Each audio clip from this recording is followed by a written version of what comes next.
all of the racism at the same time into one sentence. You said several racisms. Oh my god, I'm so sorry. I didn't know you were lying. I almost think you did it deliberately. Zakayev.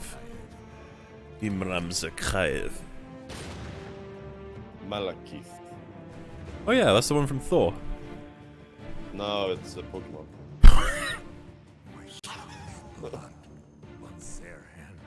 That would be awkward. You know what I always think about with those sorts of names? I'm always like, I wonder if they'll run out, and then you get some that are just crossovers. Where they do have a Pokemon that's also a fucking ancient demon in something. What Pokemon name do you think would be a good demon? Demon name for, like, Dark Souls? Or what I mean, anything serious.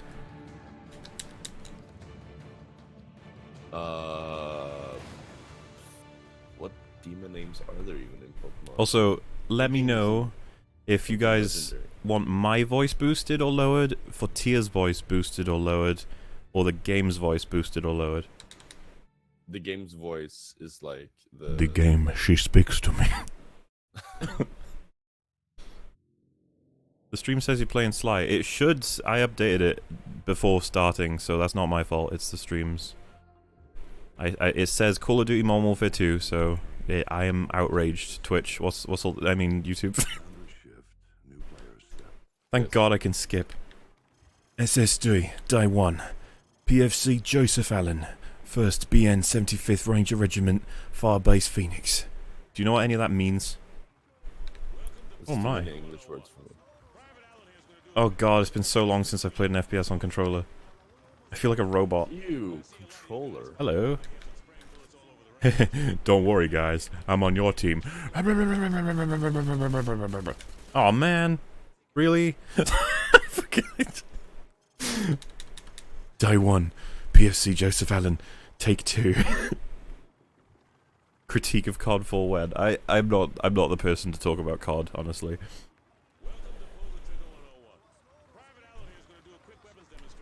Private Allen's gonna do a quick weapons demonstration. That's Keith David. I recognize his voice anyway. You're Keith Davis. Who's Damn. Keith Davis?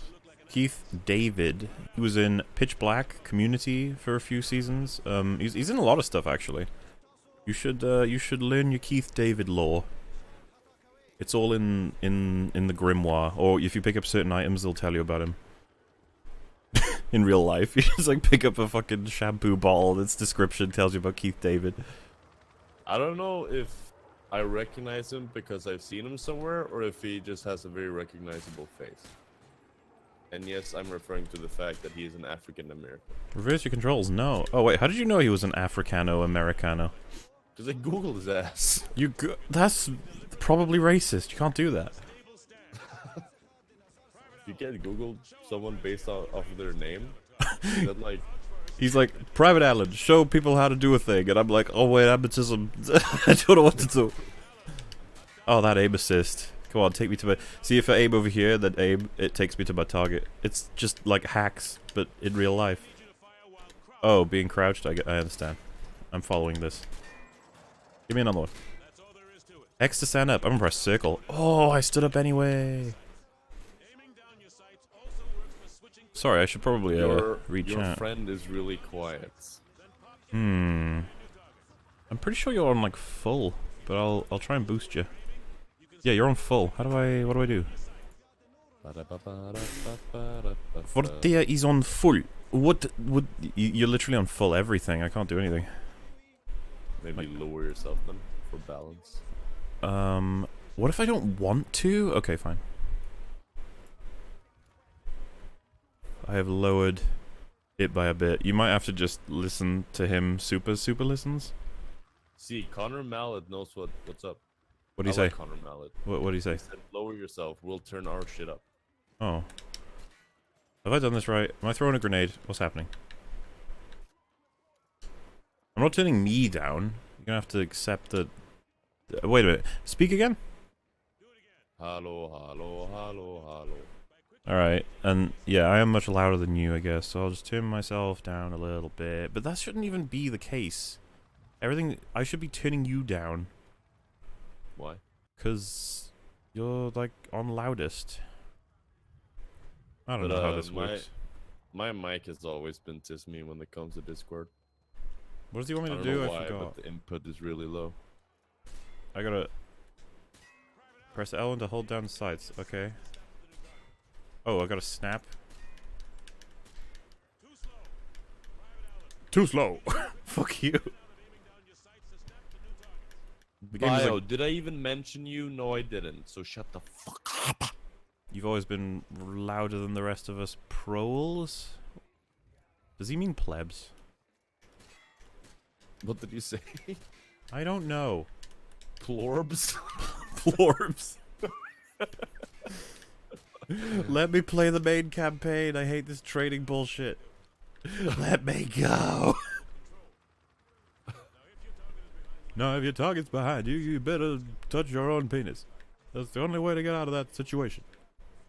The private here will demonstrate. Wait, what am I gonna do? Shoot a target through wood. Ah, easy. Is that it? Easy lemon squeezy. Toss a frag. That sounds gay. Plorbs, fatter porgs. Toss a grenade downrange and take out several targets at once. Okay. Why is that so funny? You fucking plorb. I can just see like a really fat fucking porg rolling down the fucking cliff.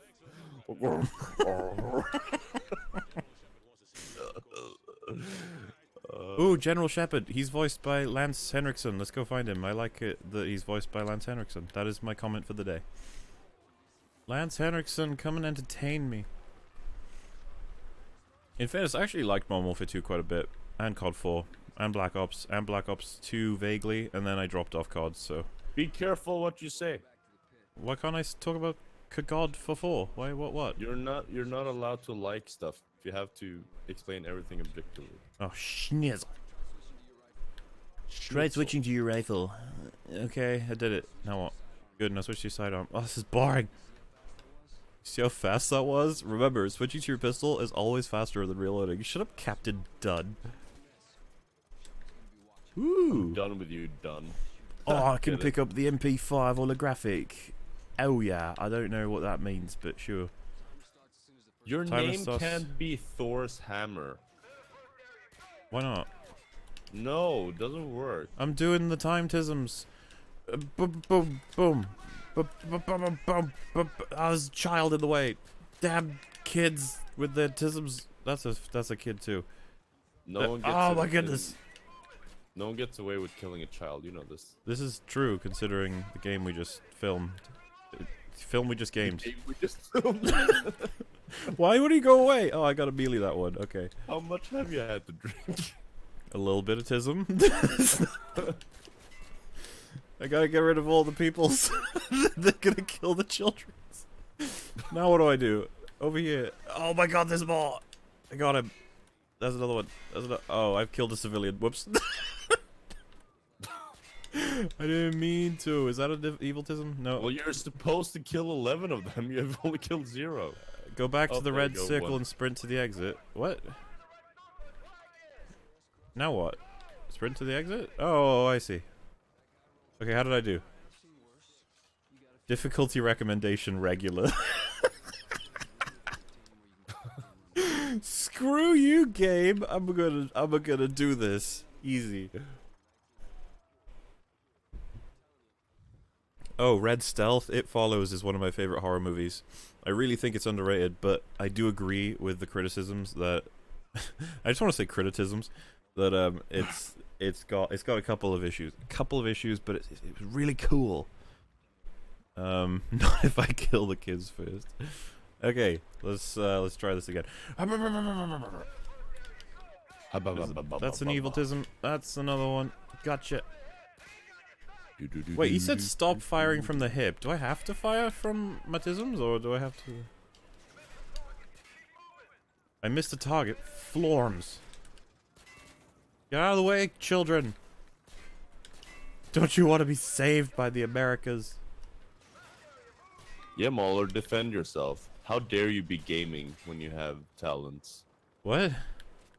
Somebody said Mauler Gaming, really? A man of your talents? Why can't I video gaming? That might. I'm confused. Do people Defend with yourself. do people Explain with yourself. do people with talents not autism? You knifed the civilian. I did it because it had Who to be. was the last guy? Shut up! I didn't tell. Get out of the way, eviltism. Oh, this. Oh, I've been missing these two. There we go. I'm getting it now. Fat man. Oh shit! I killed a tism. Can I restart? Last checkpoint. That's probably it. There we go. Let's take this M4 instead. See if that makes a difference. Head on in. Jurassic World Fallen Kingdom has got mixed reviews. Is that so? Don't go full wolf. I'm not. I'm drunk. I'm not high. So don't worry. I'm not going to be. Are you saying that Wolf is always high? No, I'm saying you missed it, dude. And it's not. You can't look at it anymore. But Wolf did a stream on April 1st, and he said some weird shit, man. Like, he was oh, I killed a tism. He was very high. And like, I'm not even gonna quote him, but he said some. Oh God, did I just do that? No, no, I've gone all the way back, haven't I? Oh, this game's so bad. No, I hit restart chapter. God damn it. No, it said restart checkpoints. No, I hit restart mission. It's not the game's fault, it's my fault. God damn it. Stop being tismy. You're gonna release TFA Critique or Jurassic World next? It would be Jurassic World next. Me and just like the simulations. That's an underrated joke. Me and Alex are going to see Jurassic World tomorrow, so you'll expect a video on that next, and then I will be working on a solo extended critique. Though it might be a little bit slower than usual, but hit the targets. Oh, fuck you. Because Metal, my European friend, is coming to visit in about 2 weeks? 3 weeks? 2 weeks? What's 22 minus 6? Forty, figure that out. Yep. There you go. So wait, Metal is your European friend? What the fuck am I? You're my Swedish friend. Oh man, I wanted to be European. Yeah, well, you too tism me for that. According to Americans, Europeans like always have a lot of sex because they give it away easily. Well, they can always buy it in America too. Yeah, but I wanted to be European so that I would have a lot of sex. Oh god, I caught. Wait, I just realized my title is Bit of Rum and Sly dash I'm drunk. That's why it's COD. I didn't even like. I forgot that the whole point of that was supposed to explain why I was playing COD, not why I wasn't playing Sly. But hey, there we go. Wait, what am I supposed to do? Is this the snap one? I want to do the test again. I want to get veteran rating. Why am I doing what I'm doing? Yeah, dude, people are already quoting you, man. Logan said Swedes aren't European. Mahler 2018. I mean, they're welcome to quote me because I don't really think anyone would take me seriously when I'm this drunk. But hey, if they do, they do. It's objective now. And you know how I proved it? Because I got a Swedish guy here to admit that he's not European. Isn't that right? Wait, what's a European? See? Wait, can I get in trouble for shooting this helicopter? Shoot it! Wow. Not even in trouble. Friendly fire? No. It was just like, yeah, you go ahead and do that. We don't even like it. Good job, Frank. You hit the thing. I threw all of my grenades. Give me more. Give me more. Europeans do not take sex seriously. Well, that sounds like an opinion, and I will not have it! Oh my good nods. That was let me go. Alright, back over to the practice. Let's never hit restart mission ever again, okay, people? Can I get you anything? Equal rights? You looking forward to watching Han Solo, a solo Star Wars solo Han film, Mr. Fortisms? Yeah. No. Because when it comes out... See, this is the thing. I actually wanted to get your takes on this. Check out my chat, because I'm not very good at understanding chat right now. But, like, would people want me to wait until Han Solo comes out in HD to do my assessment of it, or would they rather it come out as soon as possible? I think if quality wasn't affected other than visuals. I think for the rage, you're fine. But for the big critique, I think they would want to maybe have the HD shit. But the thing is, it takes like an extra, you know, potentially like 4 months to get that video where it wouldn't normally. So. Catherine says doesn't matter. Mr. Still says ASAP. Chris Evans. Chris Evans? Is he here? Captain America, it's so good to see you. Anyway, he says soon. Ricardo says both. Think outside the box says I would wait. Journeyman says ASAP. DLS Master says ASAP. Warlord says as soon as you're happy with the product yourself, go ahead when you want. Tycranium says take your time. Seems to be a very split opinion. So I Yeah, don't that think sounds we're gonna very get split. See, in my head, I was thinking as soon as possible. And that doesn't mean I rush it. That literally means as soon as I think it's ready for shipment, if you will, at the sacrifice of visuals. But, so what? Essentially, what I'm saying is, would you be okay with waiting an extra 4 months to get HD visuals? And even myself, I feel like that's just not necessary for the wait. Yeah, I feel that like that's too long, and I think the majority of chat would agree that they just want content, right? Like even if it's I imagine they don't poor hugely quality. like if they saw a HD scene versus a screenshot that was a bit blurry. I imagine what they come for is me talking about it rather than anything else. Exactly. They don't watch your video to, you know, okay, let's see what this film is about. Ooh. God damn it, why am I so bad at this? Blarm. Excuse me while I reload my weapontism. I killed a civilitism. People are agreeing with you now. They say the visuals doesn't matter. I care about the critique. No, I don't care about the HD visuals. Yeah, I just want content. Alright, so second question. Since I now understand... Oh, I got the recommendation for Hardened. We're close now, guys. I just gotta get the veteran one. So second question. What about releasing, like, remasters? So taking my original critiques and then updating the visuals when I can. Or do you think that would be clogging the channel? So, let's see what they say about that.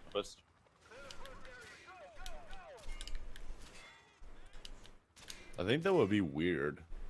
It would be weird. Oh, fuck, I killed a Tism.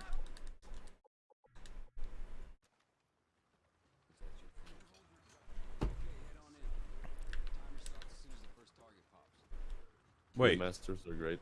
Interesting. Oh. Clogging. Sure. Clogging, bit weird. Take the olds out. I mean, I wouldn't undo the videos. That's just a really bad decision in terms of growing a YouTube channel. Don't bother. Clogging. Remasters are great. Clogging. Mostly clogging, seems like. Yeah, that's kind of how I feel about it, so that makes sense. Yeah. Yeah. Yes. Alright, well, that's reassuring, because that's kind of how I felt, and I just wanted to know I wasn't actually, like, going against the grain on that one. Good stuff. Do you want to be my question person for Tisms? So I can continue shooting evil people while you can, like, see if there's any interesting things people want to say. Alright, so what do you consider interesting then? Whatever you consider interesting. But I think that all the questions we've already answered a bajillion times are uninteresting. Then they're not interesting anymore. Alright. God damn it, die! Oh, I killed a civilian already.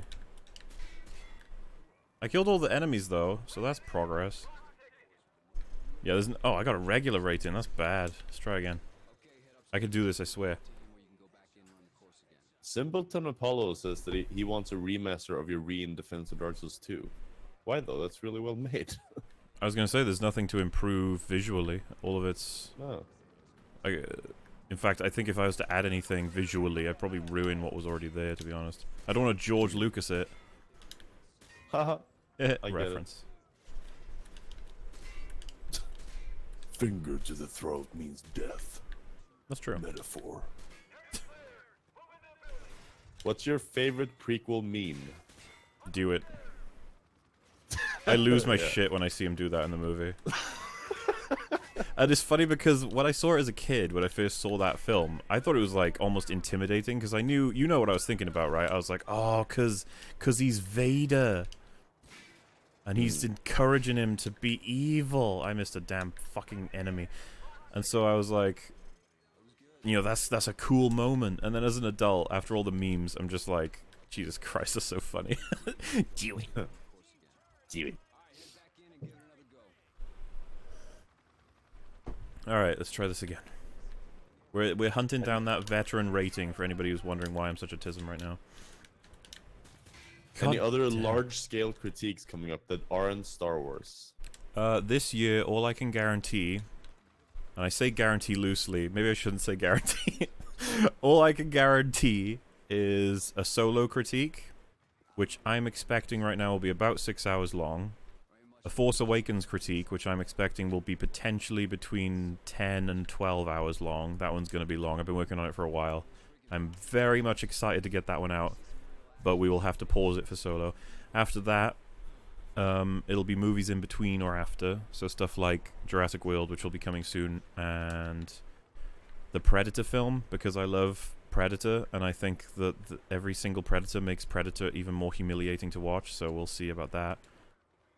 I'm gonna praise Terminator 2 and rage on Genesis. I'm gonna rage on Interstellar. I'm gonna rage on Annihilation. And I want to do a critique of Shadow of the Colossus and God of War. They're the things I want to get done before this year ends. So, yeah, it's gonna be tough. If you estimate the time, do you think you'll have time with all of it? No. I think that some of these things are gonna have to be dropped. I can guarantee the solo and TFA critiques. And the rages.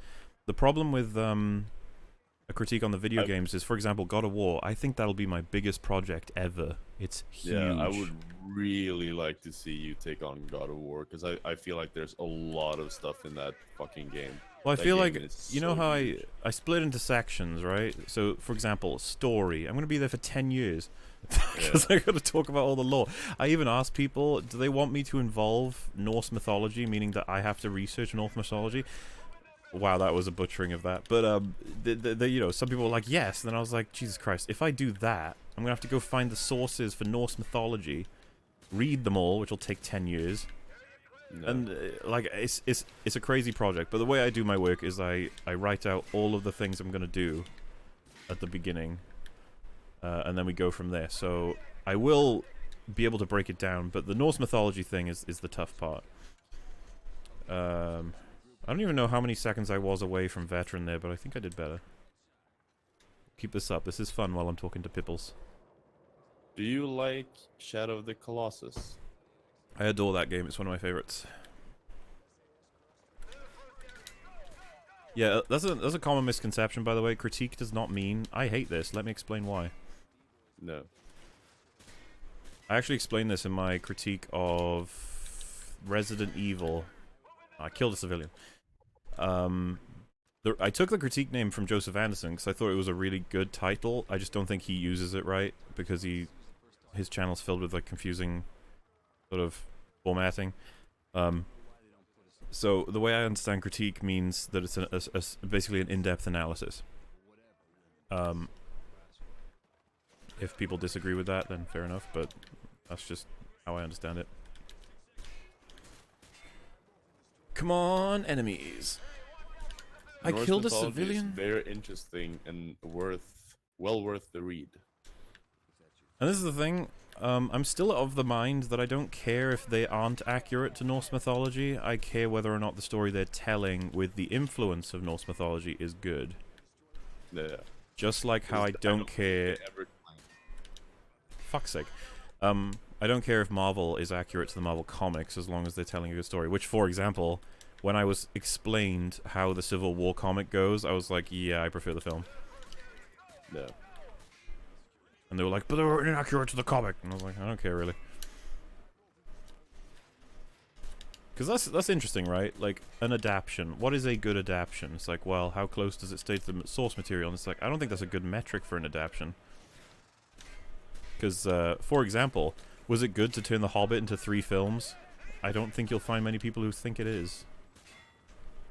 When are you doing a Civil War critique? That's another problem. Oh fuck! I killed a kid. I want to do a praise of Civil War, but I know that every time I reach a scene, say for example the one with what's his name, Ross, where he's explaining why the government. I just hit restart mission. Well, there we go. I can talk now because I'm not going to be concentrating.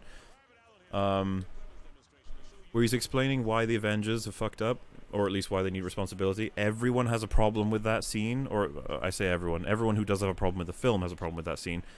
I have explained it to like every single person who had a problem that was willing to talk to me, and they've been like, "Oh, okay, I guess that makes sense." And so when I go over the scene positively, I feel like it would be like an elephant in the room to not address the criticisms, if you know what I mean. But I don't really I don't do that in praises, so I'm like, I'm gonna need to make a critique then, right? And it's like, Yeah. A critique is, well, you know my plans, right? I want to make a whole MCU series, so I'd rather make that when I get to Civil War in the MCU series. Yeah, that's true. I just think it would be a very interesting spin on your channel to have a critique that turns out to be mostly positive. Instead of you ripping into it, you know? I agree with that. Again, I just would prefer to do it in order. Yeah. Also, I apologize to chat. Fortier is just going to have to be my guide on that one. Sure. If people are like... wait, wasn't there a super chat? I should probably read those, otherwise that's just cruel, like, to the people doing it. There's one guy who left. Grim Falcon said, "Gotta get going, here's a few bucks for making me laugh." Oh, okay. He's probably gone by now, but thank you very much for your $5 dues. Wait, if he's not Australian, that doesn't count, does it? Shit. I think he's Swedish, because Grim, the way it was spelled, is awesome Falcon. Oh, so now if you're Swedish, non-Swedish, you can't enjoy Swedish culture. Thanks, Fortier. No. It's ours. Same with Norse mythology. Is Jenna made a joke yet about how my entire stream has been on the tutorial of the game? This is prime opportunity for her to do that. She said something about tisms. Wait. I guarantee she was writing it out and I've just cut it off. Being positive? What kind of heresy is that? A lot of... This is the thing, man. I'm very happy with the result I got out of the Infinity War praise, because I can use it as a shield against people who say I don't like anything. But I was always worried because I deliberately ignored the flaws in the film, which I thought a lot of people would be very frustrated at me at. But the problem is I ignored the positives of The Force Awakens in my rage of it, and nobody had a problem with that. So, you know. And if anyone in the audience is like, what do you mean the positives of Force Awakens? There's got to be something you liked about The Force Awakens, right? Like, what did you like about The Force Awakens, Fortier? I'm kind of trying to push you to an answer here, but you might not get what I'm going for. I liked all of the unanswered stuff. I was going for BB-8. Oh well, yeah. That's I don't really have a problem with anything BB-8 does in that film, and I actually quite enjoy the scenes where he's interacted with. I don't like BB-8 in The Last Jedi. I think he's a waste. It's so fucking stupid. What does he do? Oh right, he does the head thing. Oh my god, dude. In BB-8 is the reason they are detected in The Last Jedi, but they don't pick him up when they actually, catch them. And I can't believe I missed that in my critique. The whole reason they fucking find them is BB-8, and then they forget BB-8 when they actually capture them. It's like, what? And then BB-8 ends up saving them by hacking an ATST, and it's just like, oh my god, get a hammer, like, to my brain. Oh, there's a $10 and a £5. Thank you, Ryan and Kane. Do you like Avatar: The Last Airbender? I am currently... Oh god, I shouldn't say this because I feel like the whole crowd's going to go mad, but me and Fortier are currently watching The Force Awakens... No, the Clone Wars TV show. We are halfway through Season 1, so please don't ask me anything yet, because we haven't formulated definitive perspectives on the show yet, but I am doing it precisely because I keep getting asked about that show. What the fuck does that have to do with Avatar: The Last Airbender? Avatar: The Last Airbender is a show that's recommended by not only Dishonored Wolf heavily, but also ER. It's like ER's favorite show. So it's in my list. However, I am currently watching the Clone Wars, and then Rebels, right? We're gonna do that after it. Oh yeah, right. So, yeah. But I imagine I'll like Avatar: The Last Airbender if ER is obsessed with it, because ER's pretty solid on analytical shit. But we shall see. Here's a versus comparison / critique of the God of War franchise. Well, I'm gonna play all of the God of Wars twice before getting to 4 again in prep. This is why it's gonna take so long. I plan on playing, I think it's 6 God of War games twice, and doing them on the hardest difficulties. So, yeah, that's gonna take a while. But yes, there will be references. The point is references, it's not comparison. So when Kratos says something like, you should never incur the wrath of a god or something like that, I can talk about the other games. And I'm not going to talk about them as if I'm some faggoty YouTuber who knows that God of War 1, 2, and 3 exist. I'm going to talk about them by thinking of particular scenes and moments. Because that's how you do it genuinely. That's another thing someone said on the Discord, by the way. I know you're going to find this silly, but someone did say this. They were like, you know what I like about Baller's content is he plays the games that he's talking about before criticizing them. A lot of YouTubers don't do that. And I read that, I was like, what the who like who would criticize it without having played it? But I usually try to go further than that, like try and play it multiple times. DS2 was 18 playthroughs, I believe, so. Who was it who said that they had to play a game twice? Joseph Anderson. Right. Me and Emi watching the video, and there's at one point where he says, I have to play a game at least twice. And it was like, I really hate it. It's Joseph Anderson's Patreon video. I wanted to kill myself listening to it. It got him, like, it doubled his Patreon. It was insane. But all of his complaints really pissed me off because he was explaining the work that I do as a standard. He was like, I have to research how people were interested in what they were concerned with in the game.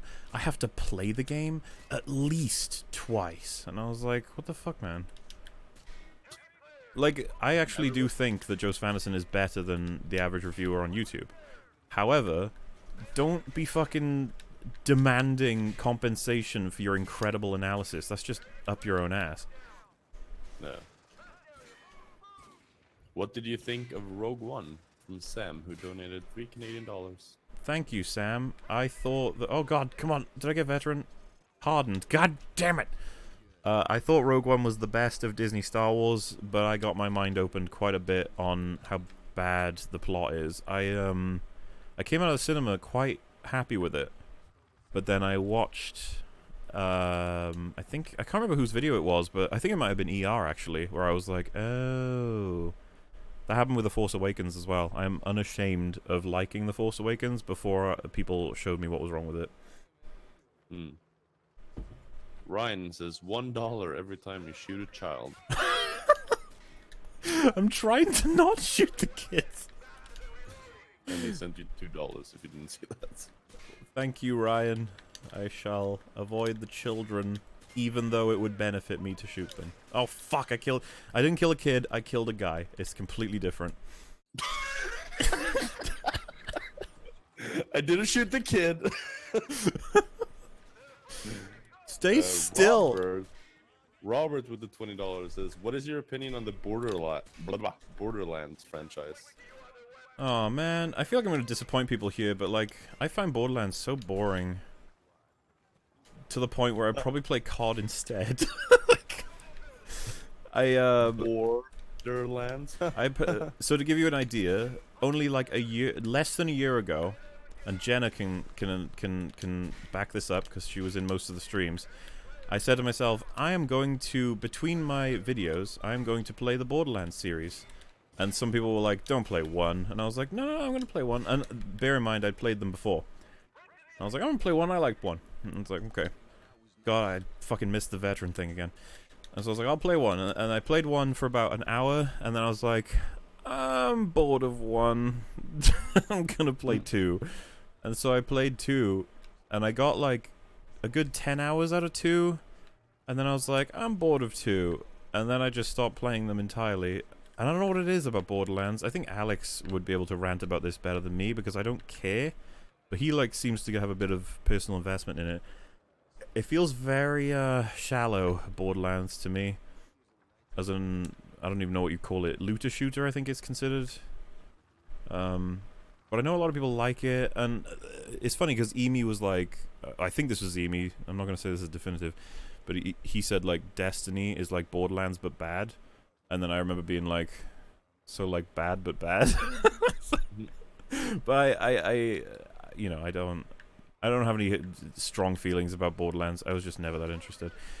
Even though when it first came out, I got it on Xbox 360 and I got the 1000G on it, so I must have cared a little bit at one point. Well, everyone is a Tism at one point. Damn it! I killed a fucking kid. Woo! $1. What else have we got for tier? Anything of interest? Mara says your voice, heart eyes. Hmm. Hmm. Oh, I I prefer this gun. This is making easy tisms. No, stupid child. Oh my goodness. I didn't shoot the kid. Ryan sent you $1. I didn't shoot the kid this time, but he slowed me down to the point. Can I just shoot myself? This is pointless now. Screw you, I'm running past all the targets. I already know I've lost. You platinum Fallout 3 usually. Maybe you liked shit when you were younger. That's true. I guess I must have told her that. Yeah, I mean, that's the thing. It doesn't really add to anything to tell you that when I was a kid, I used to enjoy things that I don't enjoy as an adult, right? It's just like, okay. But, if you were interested, that's how I felt about Borderlands once upon a time. I remember my friends almost ruined it for me, though. I got invited to a game when I first got Borderlands 2, and, like, they were throwing these high-level weapons at me when I'd played nothing of it, and I was like, please don't. And it's funny because I didn't even know why I was concerned as a kid, but as an adult I could be like, because you actually wanted to earn your weapons, you dumbass. No. I'd have been like, don't speak to me like that, I'm a child. Borobi says, thank you. Someone called Borderlands shallow. I mean, I've said way more controversial shit like that on my channel. I've got a lot of shade thrown at the beginning of my solo review.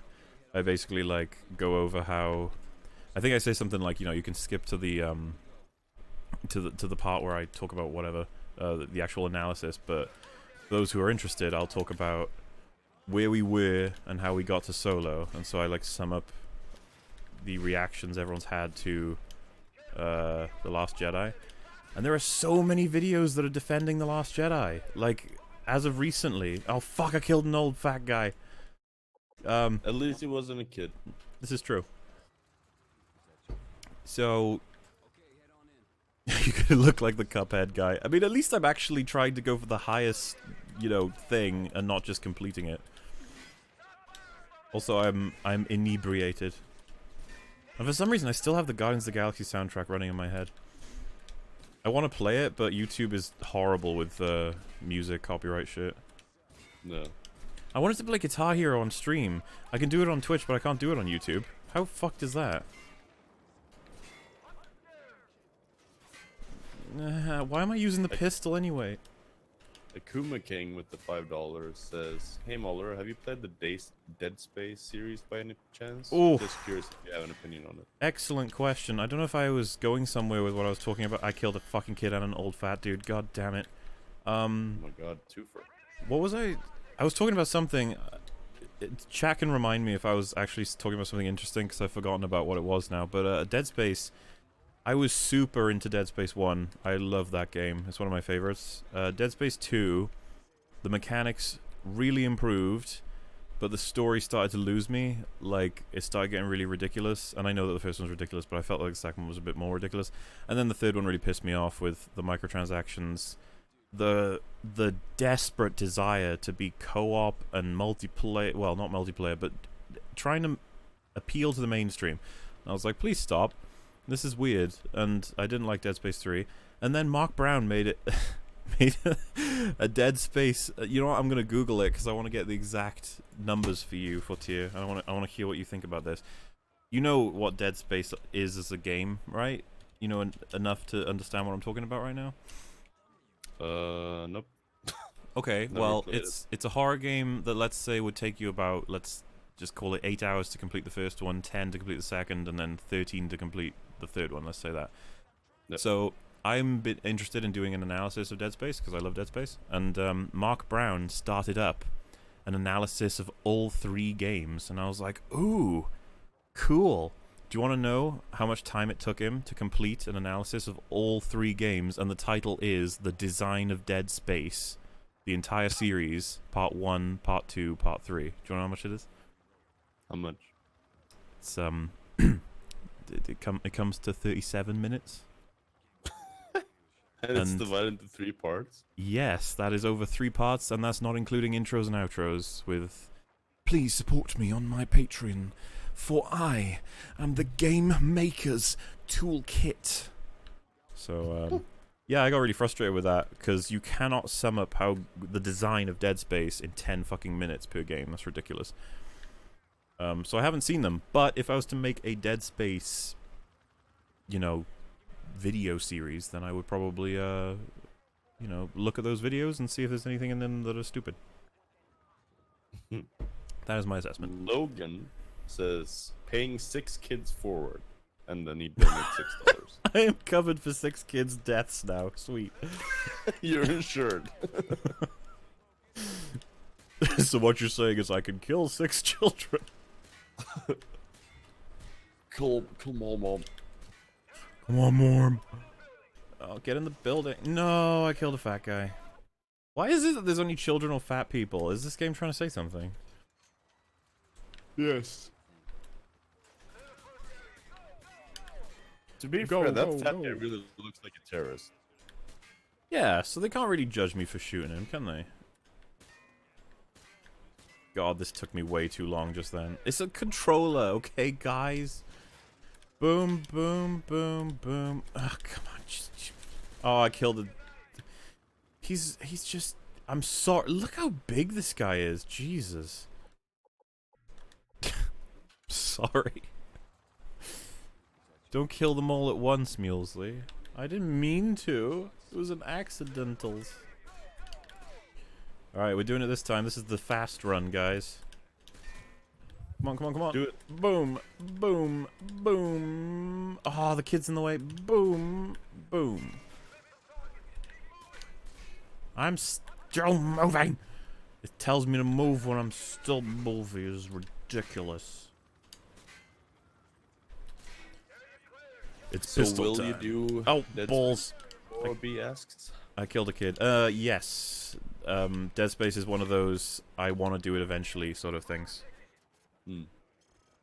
See, that's the thing. This year, I've got time associated with things I definitely, just desperately want to do with this year. But then there's projects in the back of my head that I always want to do. For example, I want to cover Metroid Prime. I want to cover Bioshock. I probably want to cover Dark Souls 3 and Bloodborne eventually. You know, these things would be fun, but like, they're not all in the same position in my head, if that makes sense. Didn't you say at one point that you didn't want to do the Dark Souls games? Certainly, coming away from Dark Souls 2, I didn't. But as time goes on, I'll probably want to revisit it. Yeah, that makes sense. There's a meme that's like, if Harris covers Dark Souls 3, then Mola will too, and it's like, if Harris covers Dark Souls 3, I think I said this to you before as well, if he covers it inaccurately, I will absolutely make a video with him as the vehicle. Yeah. I swear, if he says that fucking DS3 is worse than DS2, I'm gonna lose my shit. Oh, I got the veteran rating! High five, autisms. Good job, man. I don't think I should play on veteran, but fuck it. The game says, are you sure? Are you absolutely sure? The game on veteran is very hard. Are you sure about this? Like, oh god, autisms is dead. Wait, what the hell? Did you just pour salt on him? Didn't look like he poured much or nothing. People get killed it, I don't know why.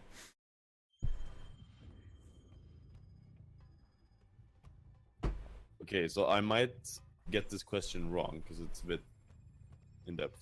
Well, not in depth, but I'm Tismy. Adeptus Forge donated $5 saying, "How important is artists' intent to you? In a piece of media, is a good thing that is unintended as good something good that is intended?" or then something good that is intended? Let me know if this answers the question, but if we're talking about objectivity, I'm not sure the intent is actually relevant whatsoever, depending on genre. So, for example, Red Letter Media made Space Cop, which I watched because I love Red Letter Media, and I was really disappointed because it was kind of bad. I wasn't laughing much at the jokes, and I felt like it was pretty low production, and there was a lot of mistakes that I saw being made in terms of filmmaking, and it was confusing to me. So I was like, these guys criticize film all the time. You'd think they wouldn't make such weird criticisms. And then it was told to me, it's like, yeah, but it's bad on purpose, you idiot. And I was like, oh. Huh.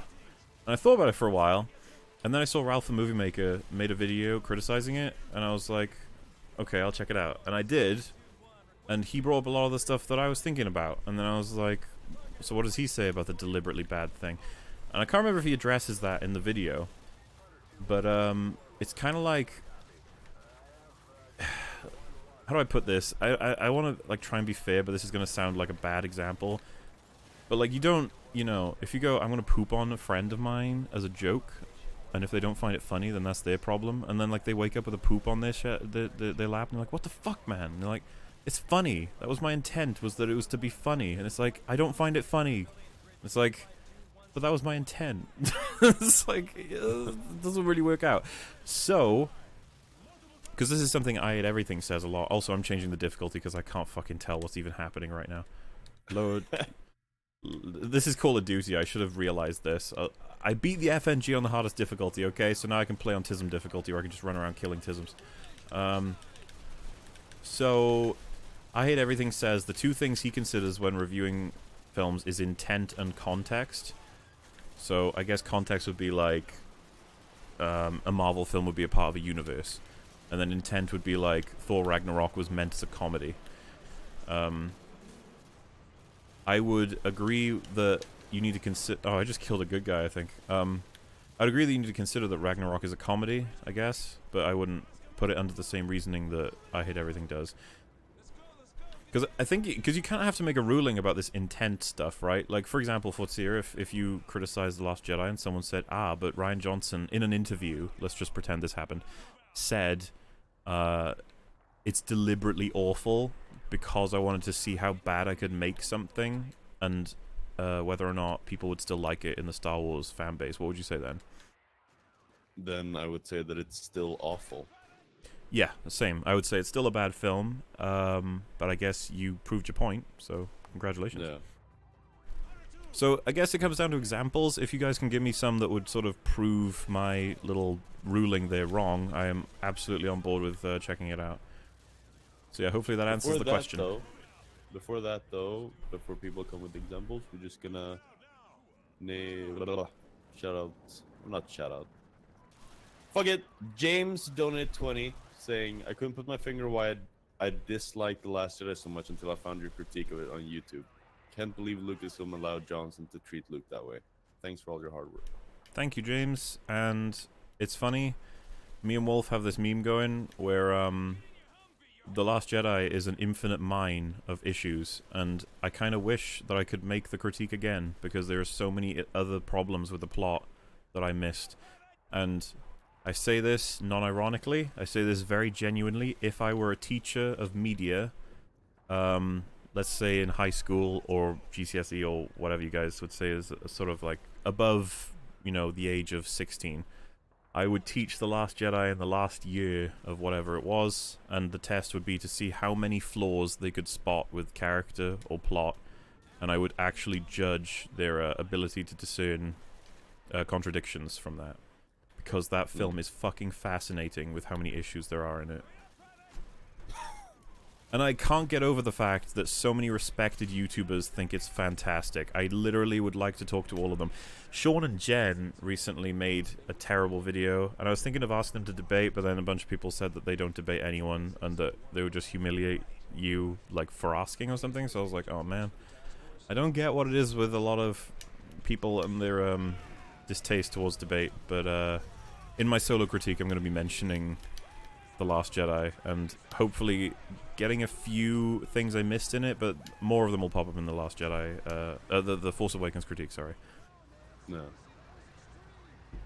What else we got for Tisms while I'm doing a turret section which everyone adores from Call of Duty?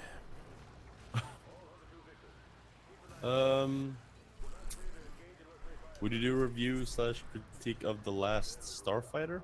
What's that? I'm not sure what that is, sorry. It might be a Star Wars thing.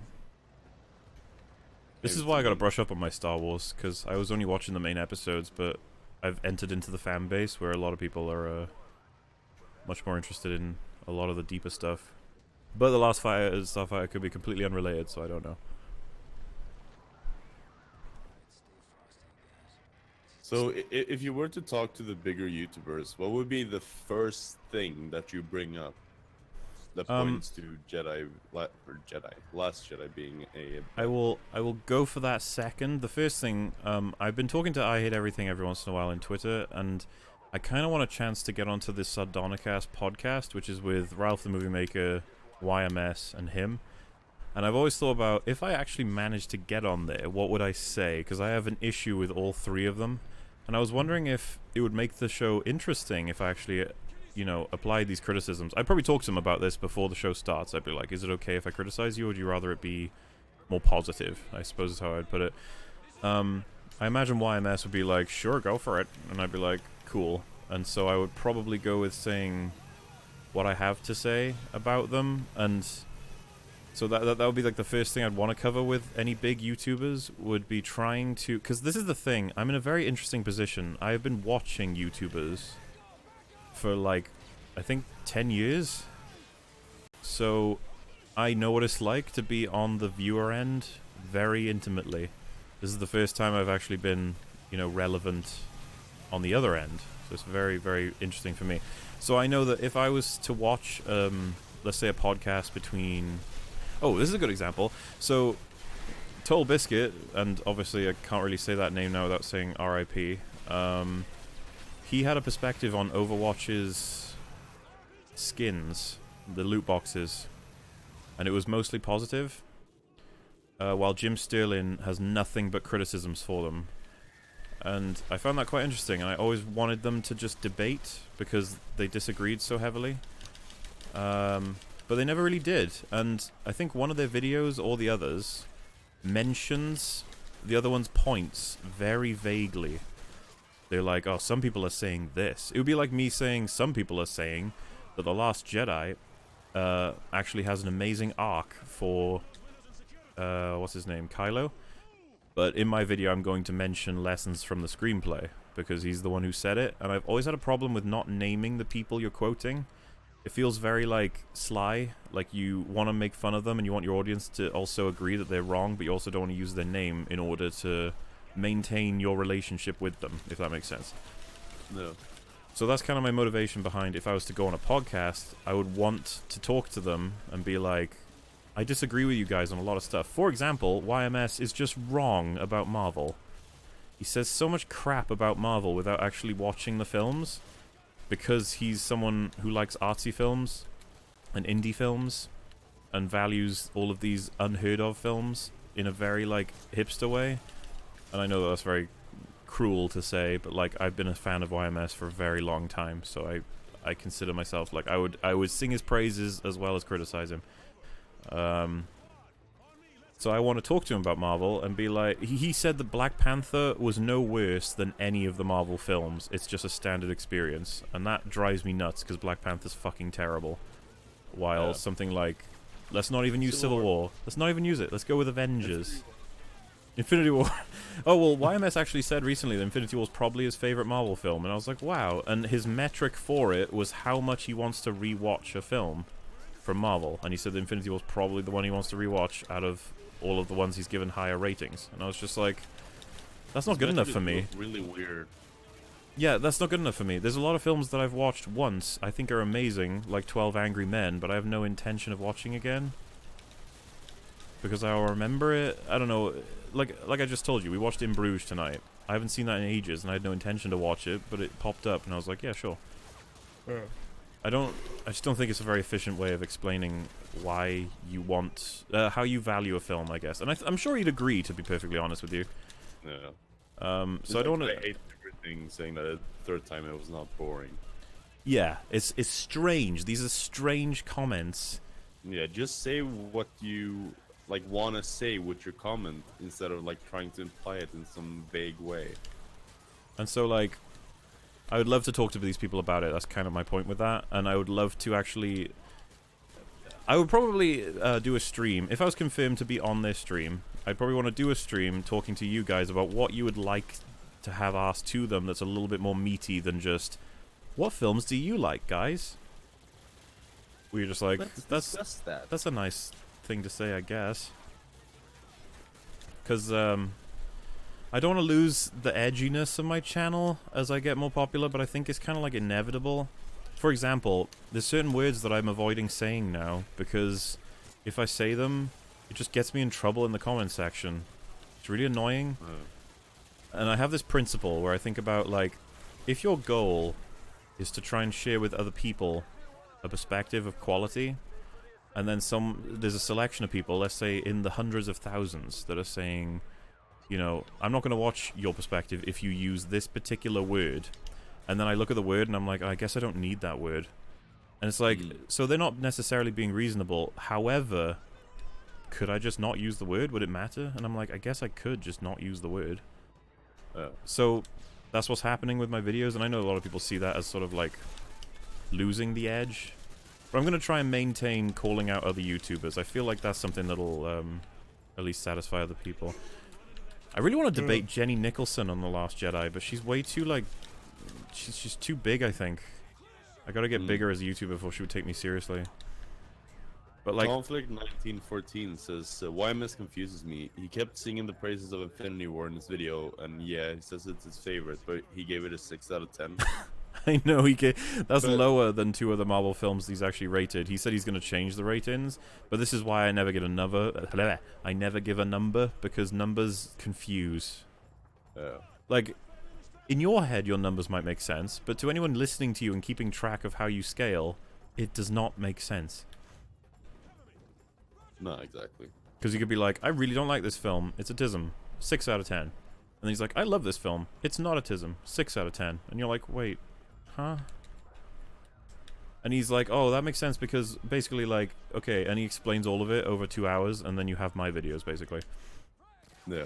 But I mean, everyone's scale is different. Some would say that if it's above 5, it's something you would recommend. Other ones say if it's above 8, it's something you would recommend.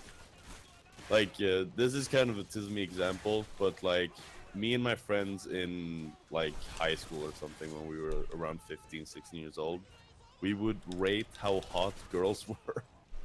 That's perfectly fine. Yeah. And above 5 would be bangable, where under 5 would be so ugly that you know. This is the bedrock for my viewing of movies, guys. That's how it works. It's like above 5, that's watchable. So yeah, so say 4 is like, it's too far over the edge. I wouldn't do that. I'd have to be drunk. See, some people call that sexist. It's like, no, it's a fucking joke. This is actually something I was talking about with Alex, right? We were watching Jurassic World today because we're going to go see the sequel tomorrow. And I could be completely wrong on this. I completely admit to it. It's just how I remember it, so I could be wrong. But I remember Joss Whedon called out a scene in that film for being sexist. The scene was when the girl meets Chris Pratt in the film for the first time. And it's because he basically keeps referring to her in a sexual way. So he's like, she says something like, we need your help with an asset. And then he turns to her and goes, an asset? And then, like, it's like, oh, he's talking about asses. And then he complains at some point about saying something like, you can't go on a date while printing out an itinerary, is what I think he says. And she's like, you went on the date with cargo shorts or something like that. And then he says something like, it's hot. And then she says, okay, can we just discuss this seriously? And then he's like, do you want to discuss it here or in my trailer? And you know, and so I said to Alex, like, "What's your assessment of this?" And he was like, "What do you mean?" And I was like, "Well, what do you think of him as a character after saying that?" And he was like, "I don't know. What am I supposed to think?" And I was like, "Well, he's a womanizer, right? Like, that's what you get from this. He sees a woman and he's like, fuck it, I'll have a go at trying to tempt her to go out with me. Why not?" And he was like, "Okay, fine." And I was like, "Is that a problem?" He's like, "No." And I was like, "Yeah, that's I agree. It's like, it's not a problem to actually come on to a girl, just like how it wouldn't be a problem if a girl came on to a guy.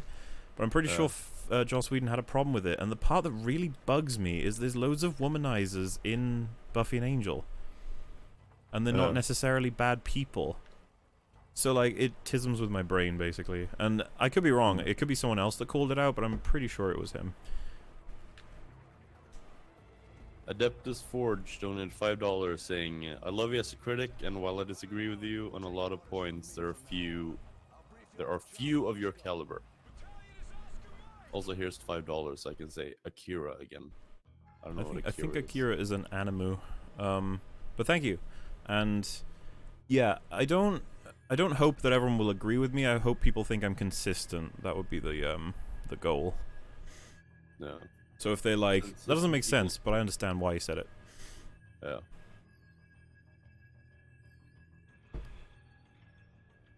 What else we got? Mulder, stop saying tism. No, it's like my favorite word. I'm so sad because I can't really use it in Sweden because it doesn't make sense because I imagine it doesn't translate well. language. Yeah, it doesn't. I could say it, but They look at you like you're a tism. yeah, it's more fluent in English. Like someone who's never heard it in English would be like, "Oh, tism, yeah." If I said it in Sweden, they would be like, well, the interesting thing is that the first person I ever heard say it, and I'm not saying he invented it, was Amazing Atheist. Do you know who that is? "Nope." He's like, I guess, an OG YouTuber. He was around since quite early, but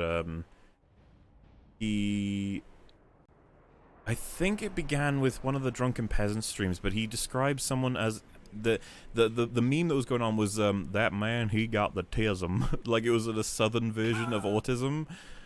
And like I couldn't stop laughing at the fucking idea of reducing autism to tism because it's just funny. But then, you know, 2 years pass and I don't use it, and then somehow it got like super generated between me, you, Alex, and Metal and Emi. Like, I can't remember how many times, because that's where I got it from, and I'm assuming you guys got it from me. Like, I but it's just so funny, and like the whole point of it is that it's subtle enough to not, because like, you know, when you call someone autistic, it makes people very uncomfortable because they're like, there are a lot of autistic people in the universe. For example, I could be autistic. I've been tested, but like, autism doesn't mean that you are like not normal, because a lot of people who are like just your average Joes are actually autistic, and it's just like, oh, okay. So tism is the joke version that allows you to just imply that you're not actually making fun of autistic people. It's just a funny word. No. That's why I appreciate it. It actually managed to create a lot of funny jokes, and it's just caught on so heavily now. Me and you use it in our vocabulary more than any other word. It's so easy to describe things. Yeah, and that's the other thing. I think me and you know each other well enough to know exactly what we're talking about when we say it. Dude, we refer to Buffy as tisms for some reason. You want a tisms? Okay. Like, what? If someone saw that conversation, they would be like... That's the thing. If someone what? was like, you're offending autistic people, I'd be like, we literally say, do you want to tism? And that means watch TV. So I'd be surprised if someone was offended, but there we are. We've converted the word to mean literally anything. Yeah, it's like... It's at this point, it's just stuff. Like, for example, Mel, when he was leaving the other day, said, I'm gonna go to sleep tisms. If that makes sense. I mean, okay, if I scroll up in our conversation, let's see how... Oh, yeah, there we go. The fourth message I sent to you... Wait, no, 2 messages ago I sent to you is, I need to make food tisms now. Food tisms. Let's see how long it goes before we use tism again. Okay, so a couple of hours. What the fuck? Oh, and obviously we've been. Hey, what does this comment mean? Put your tisms in your flisms. This is the thing. It has nothing to do with autism. It's just a funny word. TISM. We've got I this. think that's This. you trying to say, what are you up to? Like, to see if I could hang? You just said put your tisms in your flisms. You want autism? More than 2018. Yeah, this is the thing. It can literally mean anything. And it's rare that me and Fortia need to clarify what we're saying. That's the weird thing. Put your tisms in your flisms, and you're like, yes.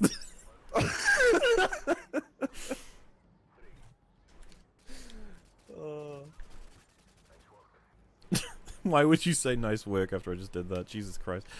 But yeah, I was gonna say I've been answering the questions, but thanks, of course, for the donations. That's very kind of you. I don't want to like ignore that part just because I'm very drunk. Have we got any more question-tisms? More people are just reacting to tisms right now. Of course. I can't blame them. Are you guys roommates or something? Might as well have been. On the internet, sure. Yeah. I spend way too much time with this guy. In fairness, it probably mainly happened because I put him through a TV show that takes, I don't know if he calculated it, but it's 12 seasons in total of 22 episodes per season, all that are 40 to 50 minutes. So that's a lot of tisms. Yorm.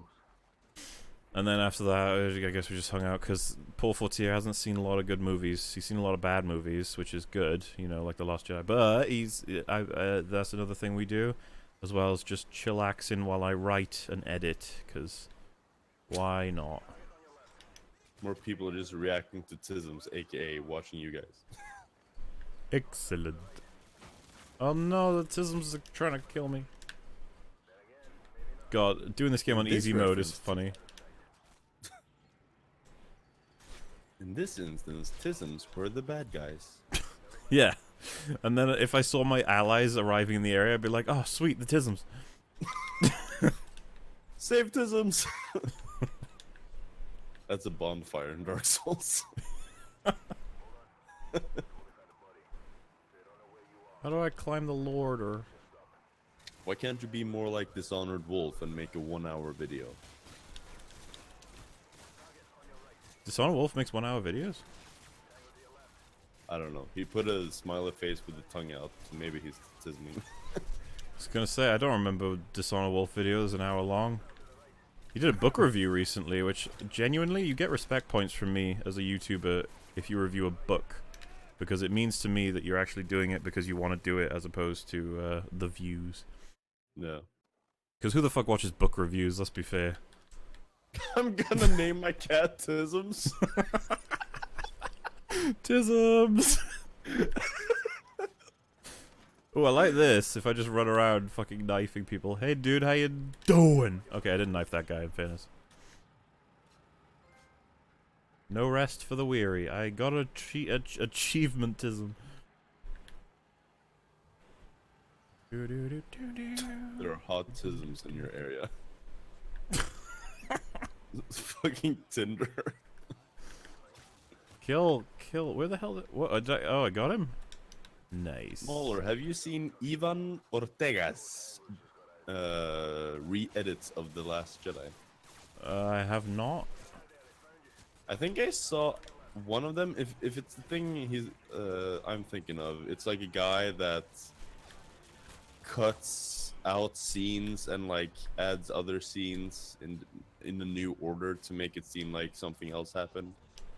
So it gives like scenes that were missing stuff. I mean, genuinely, if there was a cut where it's just, I don't know, the scene with Luke and R2 and then it ends, I'd be like, oh, that was good.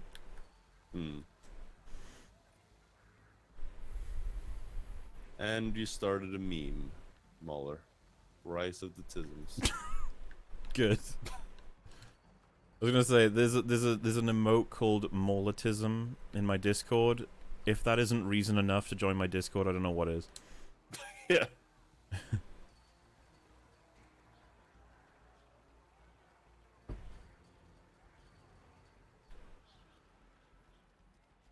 Is the Dishonored Wolf trying to sound like Lyle McDouchebag when he does videos? Well, let's put it this way. When I first watched a Dishonored Wolf video, I was sure I knew him. I was like, I've seen videos from this guy before. I remembered that I watched a video from Dishonored Wolf back when Gears of War 3 came out. And I was like, what's this Gears of War 3 video? And I was like, he doesn't have a Gears of War 3 video. And I was like, okay.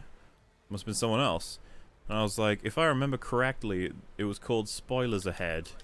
So I searched for it and I found out it was Lyle McDouchebag. And I was like, wait a second. And I watched him and I was like, wow, that voice is very similar. And then I found out from Wolf that his favorite YouTuber is Lyle McDouchebag. And I was like, oh. Okay. And so, what I will say is what I say about movies that repeat a plot from another movie. It doesn't matter if you copy, as long as you do it good. Okay? And I feel like Wolf does his own thing. I feel like he's got a lot of interesting things to say, so I'm okay with it. But I don't think Wolf can really deny that he's putting a voice on that's very similar to Lyle McDouchebag. I'd be surprised if he said it's not similar at all. Ryan donates $2 saying, "Save the Tism, save the world." You could easily have flipped that to kill the Tism, save the world. Oh wait, I planted a thing? I don't even know what this mission is. I'm just running through and sniping people with my pistol. Have you seen Heroes? Yes. I love Season 1, Season 2 is Tism-y, Season 3 and 4 are terrible. Yeah, I agree. I remember I saw it when it was new, actually. I was quite young. I remember streaming it, and I was very upset because I really love Season 1. Yeah, I would do a video on that one day, to be honest, because Season 1 is very good TV. Yeah. And I was super hyped, but then there's like a writer's strike, I think, and it ruined Season 2, and then Season 3 and 4 just followed suit. Oh, really? Because it reminds me of Lost, where it's like sets up all of these like unanswered questions, and you're like, oh shit, what's gonna happen? And like time travel stuff and all kinds of weird shit, and you're like, oh my god, what the fuck is going on? And then it's just like, in the later season, it just takes a complete crap. My Discord is in the description of this video right now, if that makes it easier. Hold on, let me do some modtisms. Modtisms? There you go. Posted a link. Oh. Follow the link and you can get to my Discord, where I relatively talk about the tism, I guess. Dude, we do all kinds of tism and that tism. This is true. I wonder how many words in one sentence I can replace with tisms and you would still understand what I say.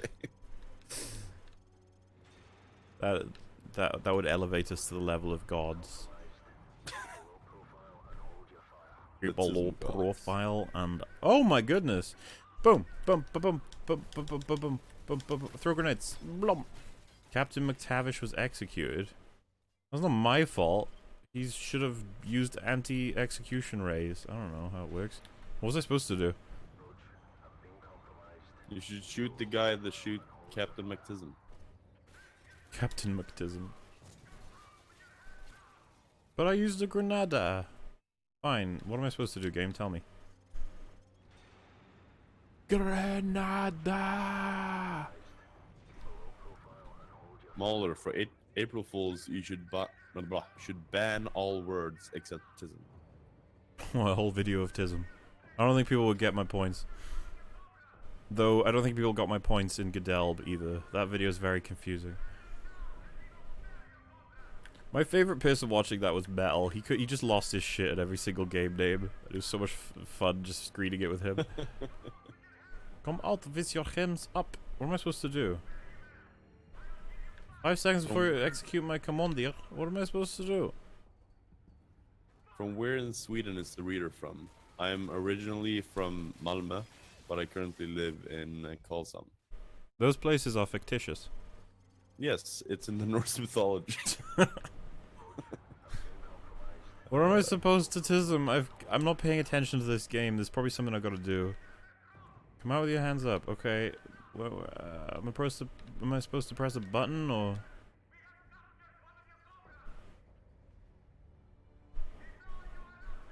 In comments or said in the videos themselves that defend The Last Jedi, say that complaints against the film are either fanboy raging or that we can't handle a deconstructive storyline. Wait, sorry, repeat that? The game was tisming like crazy. In comments or said in the videos themselves that defend The Last Jedi, say that complaints against the films are either fanboy raging or that we can't handle a deconstructive storyline. Yeah, that's an excuse. See, the thing is, just link me a video that discusses not only the positives of the film, but also denies the negatives, that is longer than fucking 5 seconds, because god damn it, that's hyperbolic, let's go with half an hour, because the problem is that for every positive that's said about the film, they have to ignore so many negatives. The best example I have of that is Just Right's video.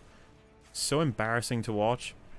The part that gets me the most is he's like, Admiral Holdo didn't tell Thingy the plan, and people complain about this, but what they don't realize, I know I told you this before, Footier, but I gotta do it for the audience now. He's like, people didn't fucking watch this scene, clearly, and the scene is just her going, you're reckless, you're aggressive, you're not to be trusted, and you're the last thing we need right now. And he's like, see?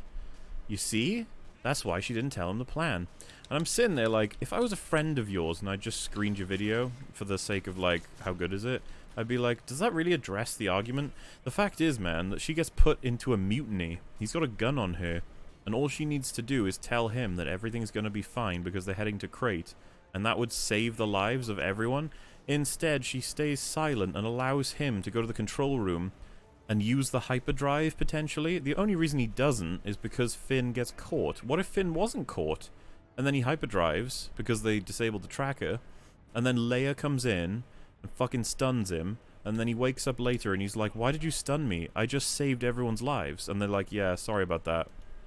Like, how awkward would the film be if not for that one BB-8 droid detecting our heroes? Like, everything changes if not for that one BB-8 droid.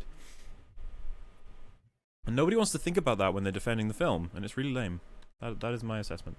I mean, that's the only way they can defend the film. Ignore all the tisms to make, like, the few good stuff that are in This is another thing. work. When they talk about, like, the amazing themes, I do get a sense of, like, have you not seen films before? Every film has a fucking theme most of the time. For example, the one we just watched, right? There's themes of depression as well as like sacrifice and then purgatory. I was like, there's plenty you can get from it. If the story didn't make any sense, why would I care? Yeah, I mean, the thing is, I can probably safely say that every film has a theme, regardless if the author wanted it to or not. That's another aspect, like, yeah. Yeah, you can find themes in everything. Like, as soon as you have 3 of a thing, you have a pattern, and then you have a theme, right? You don't even need that, to be honest, dude. As soon as someone does something that you can relate to, you can actually work a theme into it. Yeah, like someone dies of cancer, you're like, oh yeah. It's a theme about... It's a beautiful theme. And let's say they fought to the end, you'd be like, so you fight no matter what. You don't give up. Yeah. And then say they actually gave up. They were like, I hate life, I'm giving up, and they kill themselves. You'd be like, yeah, this is talking about dealing with depression. And you'd be like, ugh. Yeah. Exactly, that's the thing. So, which is why I can safely say that every movie has a theme, no matter how bad it is. Which is why the scale is useless if all you say is, prove the theme and the film is good. Yeah. It makes no fucking point to the argument. Ow. I think we missed a... Yeah, there we go. Party Almcivi donated $5 saying, love your stuff, man. Did you see the Battlestar Galactica series from 10 years ago? Great. First sci-fi show. Music was 10 out of 10. I have not, I'm afraid. I think Alex has seen that. I wish he was here so he could be like, I have seen it, it's terrible. And then you could be like, oh man. Alex hates a lot of stuff, guys. Alex hates everything. That's the name of I Hate Everything, by the way. His name's Alex. Yeah. Just like awkward. Let me into the shed. He hates everything except for Ant-Man for some reason. Yeah, that's the thing. So many people hate Ant-Man, but he doesn't. We should watch Ant-Man, you and I. I think That's one of the me, you, and things we him should haven't- watch it. Would be Yeah. better. Because we've seen a bunch of, like, we saw all of Iron Man, we saw All of the Thor. Captain Americas, all the Thors, and Ant-Man is another one of those that we haven't seen in ages. I really think we should do that. Yeah, because genuinely, man, like I would actually argue that 90% of the comments I hear about Ant-Man are that it's safe and crap, or that it's just bad. No. And then the 10% remaining is, I liked Ant-Man. And then I have the 1% being Alex being like, Ant-Man's great. And I'd be like, huh. No. I don't remember it well enough to make a comment on it. Or I just liked it. That was it for me. Hmm. And I really liked the small, large aspects, you know. And the best memory I have of it is when they enlarged the Thomas the Tank Engine, it burst through the whole house. I thought that was funny. But that's pretty cheap, right? It's just a reference. It's just like, okay. I wouldn't Thomas say the film is good just for that. I fucking loved Thomas the Tank Engine when I was a kid. That world was awesome. And as an adult, I love all the Thomas the Tank Engine memes. Yeah. You guys fucking epicked right now watching this? Is this not epic? This is Call of fucking Duty. This is duty that I'm doing right here. So is there any more interesting comments, Mr. Footisms? Mauler, please answer my question. Can you play DS2 in the next stream, or DS3 if you want? Well, thank you for the options, and I would probably play Dark Souls 1 before either of those on stream. I was considering playing them today, but I wanted something that didn't require any interaction from my brain. Therefore, I played CoD. And I say that and die, so I guess this does require some attention. Oh my god, so epic!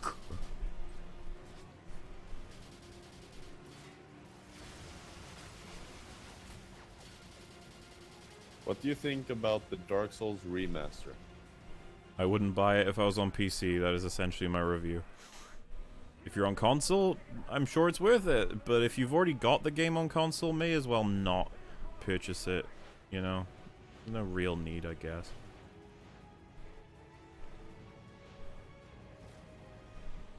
I get to live this time. Elite Kadera says, donates $10 and says, "Thank you for your in-depth reviews. I love the time, focus, and energy you put into deconstructing crap movies and arguments. I hope to see reviews on the new Star Wars games and movies in the future." Well, I mean, I'm assuming he's talking about Battlefront 1 and 2, the new ones, which I've not even played either of them because they look so bad. So you probably won't see me. One of my things is that I don't cover stuff that, I guess that I would call stuff that I'm not passionate about. For example, I'm not passionate about CoD, aside from maybe World at War and Black Ops. They're the ones I was passionate about. So you wouldn't catch me doing a retrospective of CoD, because I just don't care about CoD. But, yeah, I don't really care about the new Star Wars games. I wouldn't mind doing something on Battlefront 2. I really like that game. And Bounty Hunter on GameCube. Like that a lot as well. So maybe. But thank you very much for the donation and your kind comments, sir. High five. Ryan donates another $2 saying, "Thank you for your service to autism." I'm glad that your tisms are serviced. Oh shit, I'm about to do the airport level where I don't think there's any kids here, so you won't have to donate anything, luckily, but there's a lot of civilian tisms. Oh god. This is Sparta the asks, "What's your favorite Souls game?" number one. So Demon Souls? He's wait, why am I getting hurt? Fucking my teammate Tisms shot me because I walked in front of him. Rude. Did you just kill all of the civilians? I did. So if that guy was doing $1 per civilian, that would have been a lot of money right there. But they do. Oh look, these two guys are the same person. Is there another one of these guys around here? He's got like a squares shirt. Why would they? Why would you put it so that these two are right next to? Oh, there's another one. I found him. Dude, you never would have guessed you were wearing the exact same outfit as two other people right here. Yeah, this is no Russia is the controversy. I remember loads of articles came out about this. They were like, Modern Warfare 2 has you play as a terrorist and murder innocent American civilians, and it was like, huh, really? Die, Tisms, die. I love how my friendlies are fucking shooting me. I'm taking point, guys. I'm killing the. Oh god, this is awful. I actually kind of feel guilty. Ryan with another 2 says, "Ah yes, my favorite level, Notism." Notism. Die, enemies. The game told me there were enemies, Bob. I don't. Oh, look at that guy's crawling. Oh, I'm sorry. Oh, look, that guy's trying to say that it's okay to this other guy. I'm gonna have to grenade them. Oh, I hit my friend. Whoops. They just said you oh god, they're killing me. Oh, I'm sorry. The fuck, you hit your friend then? And then they said, you traitor! Dunk. Tunes Tuna said, "Ever heard of Virtue's Last Reward? I'd be very interested in your opinion on the story." And he donated €5, I think that is. I have not heard of Virtue's Last Rewards, I'm afraid. So, thank you for the donation, but I don't know. Logan donated $2 saying, "I like the no youngling level of the episode 3 game." No youngling. He was like, Master Skywalker, what are we going to do? In this game, you play as a Sith and kill all of the children in the world. Oh my god. No, Makarov, you just walked in front of me, you flim-flam. Is it awkward that I have failed the kill innocent civilians mission twice? Kill more civilians, God. Oh, it's airport security. He didn't last very long, though. Mauler, do your Palpatine voice. Give me a quote from Palpatine, Fortier. Do it. Oh, that's not very fun. You gotta make it like a long one. What does he say? Let's see. Palpatine quotes. Emperor Palpatine's best quote from Star Wars. Okay, alright. There's a great disturbance in the Force. I want something that has... What are the keywords? Like, dark side or complete. He says... See, this is the thing, right? So a lot of people don't know this, but like, I can't call... The only voice I can call is Stewie. Every other voice, I need time. So like, the Emperor, I would have to listen to him. Like, with the Godelb series, I had to listen to Mark Brown for like 2 videos trying to impersonate him. And I don't even think my impersonation's that great, but it's good enough that you can tell who I'm going for. So like, with the Emperor, he says shit like, what does he say when Luke gets there? It's like... something about your friends... Complete your dark side training. I think it's easier to do Tarkin's voice because he has that rhythm. Again, I'd be like, what does Tarkin say? I had to listen to Tarkin. Oh my goodness, that's a rough way to die. Look at that, Fortier. He didn't even shatter the glass. He just managed to slip right into it. Let's put him out of his misery. Oh, okay, I put him out of his misery apparently.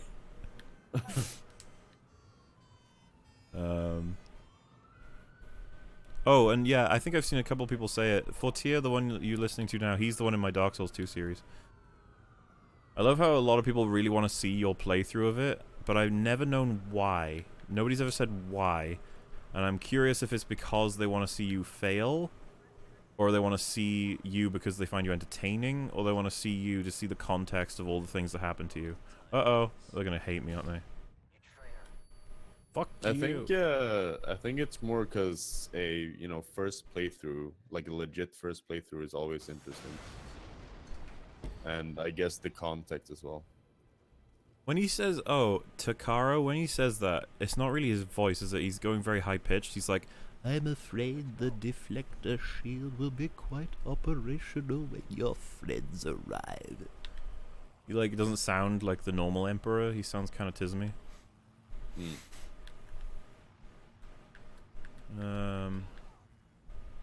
Take your weapon. Strike me down with all of your hatred. And your journey towards that dark side will be complete. That's the way he says complete. But I wouldn't have any other fucking person play the Emperor than Ian McDiarmid, because he's awesome. A tism, but a welcome one.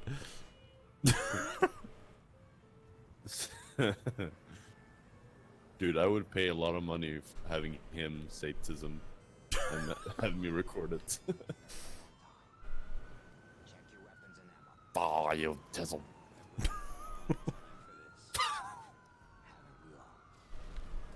Any thoughts on an Outlast 2 critique? I thought it was bland, but I would love any content from you about it.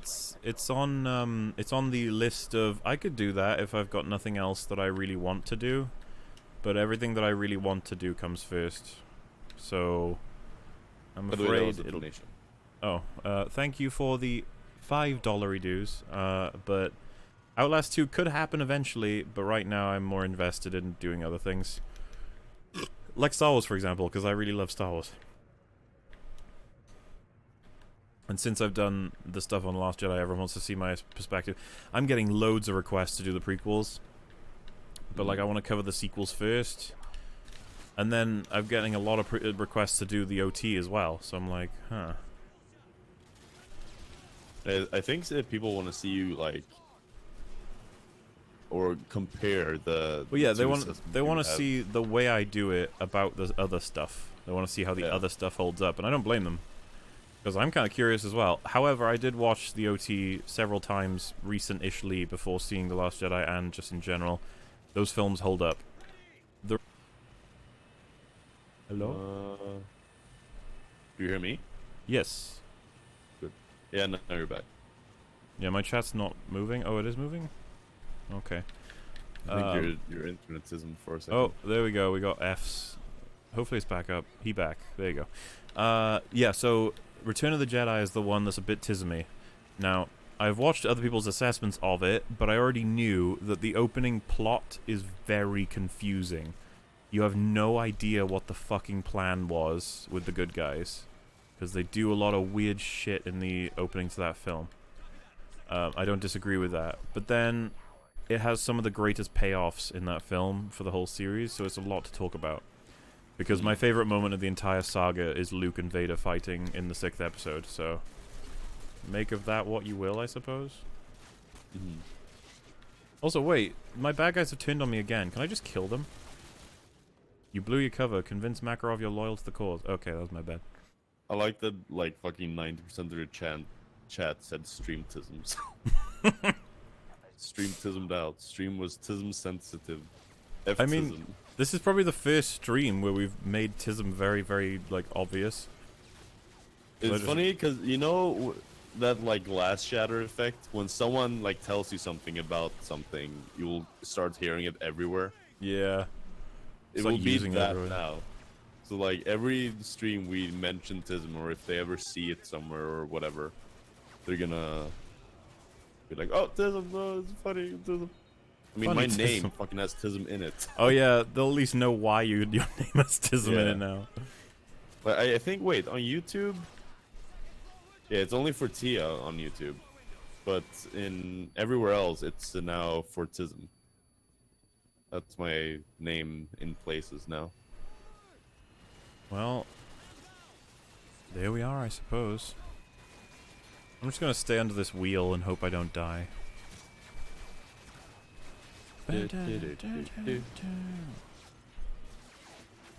Any more tisms? Looking. Why is Return of the Jedi so derided? So from what I know, because I love the film, the reasons most people deride it is because Han Solo seemed like he didn't have a purpose, and what I think they mean by that is he didn't have growth, because Han Solo doesn't really do anything in the film in terms of personal growth, aside from learn that Luke and Leia aren't actually tisming. He does a lot of stuff in terms of moving the plot along, but that's not good enough for people.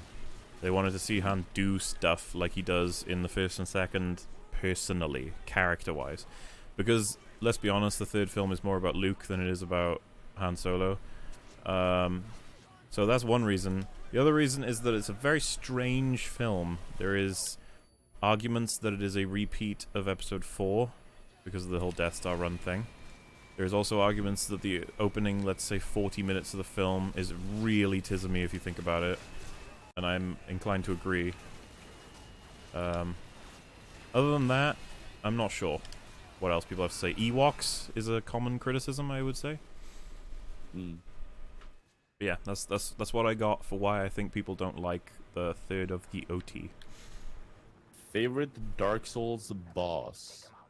I usually go with Artorias for that. I really like that fight. I recently fought Artorias twice, and I can safely say I fucking love that boss fight. But I usually, like, I have... Like, I'm really undecisive which game is my favorite and which bosses I like the most, because it seems to be whichever I played the last. So right now, I feel like Dark Souls 1 is my favorite. But I know if I were to jump into Dark Souls 3, I would say that's my favorite. But the two bosses fighting for my, like, top spot is it Dancer and Artorias? Yeah. Yeah. They're two of my favorites as well. Yeah. What are the other boss fights in Dark Souls 3 that people refer to as their favorites? Like top boss fights? Well, I mean, I really liked Cinder. I don't think it's a particularly hard fight. I just love the mechanics. Oh yeah, that's true. He is a very interesting... Like, he has all of the previous, like, stuff in it.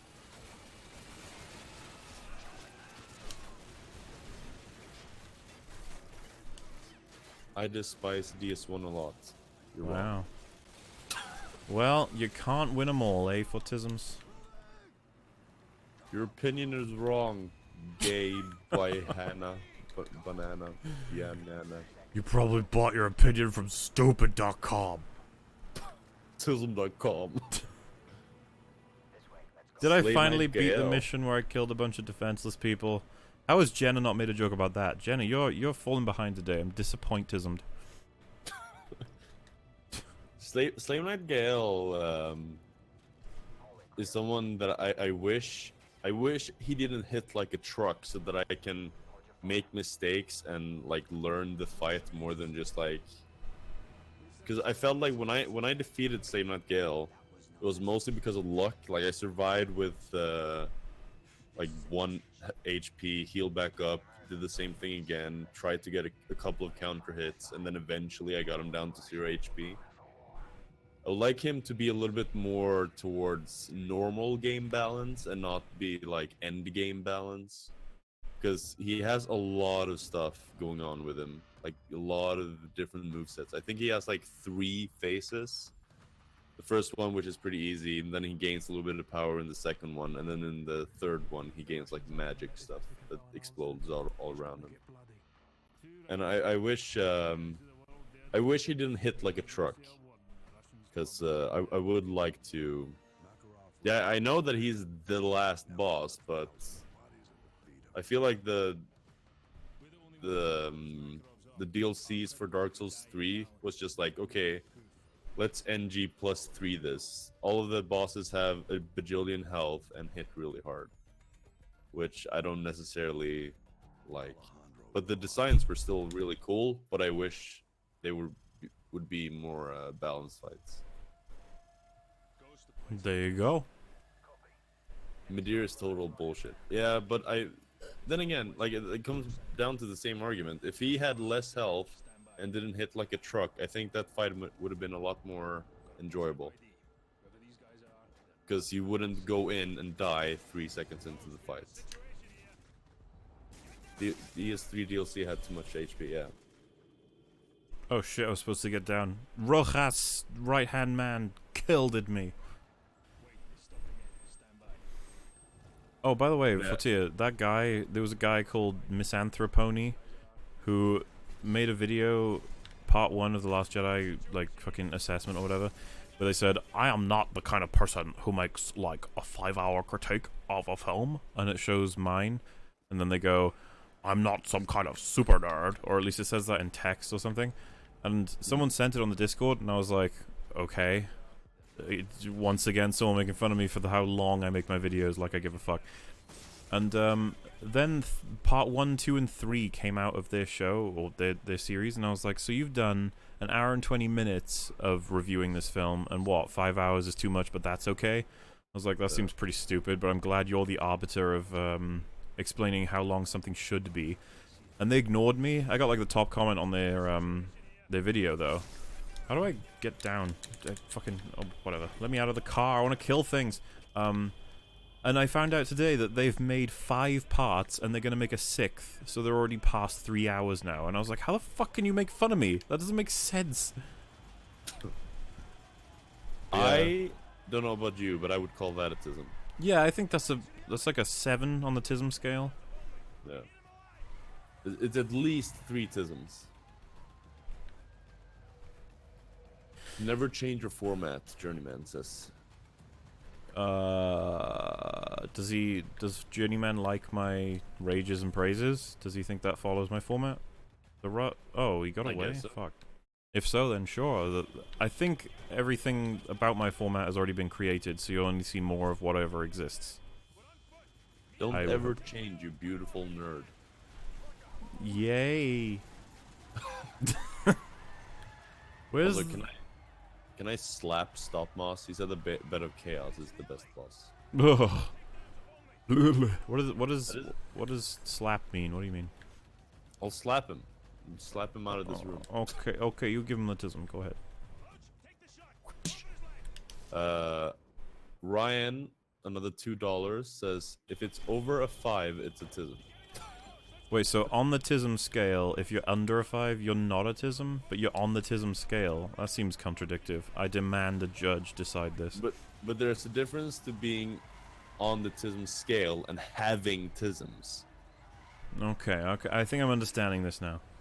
Because if you have 1 tism, then it is a tism. But if you have 3 tisms, then it's really tismy.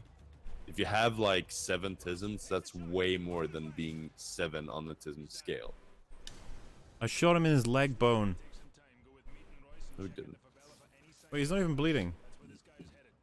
Also, they're gonna torture him when he's bleeding from the leg? That could have burst an artery. You guys have to be careful, okay? Hope this isn't getting in your way. But yes, thank you for the $2. We need to talk to the Council of Tism to sort this out. The Council of Tisms. Are these guys good guys? Don't attack me, okay? Okay, good. Let's just run through here. I don't know what's going on. Are there any reviewers you would recommend? Retro High, ER, Passionate Nerd, and oh my goodness, grenades everywhere. That's not a YouTuber. There's a 4th. Everybody in my recommended box are the people that I consider to be definitively good YouTubers. However, all of them require a comment. For example, Ahoy, you're not going to like Ahoy if you're not up for watching long-form stuff, so I don't know why you'd be on my channel if that wasn't the case. You're not going to like Passion the Nerd unless you like Buffy and Angel, because he hasn't got a lot else. You're not going to like ER unless you're okay with racist jokes. So, I can't remember what the 4th person is. Why am I forgetting that?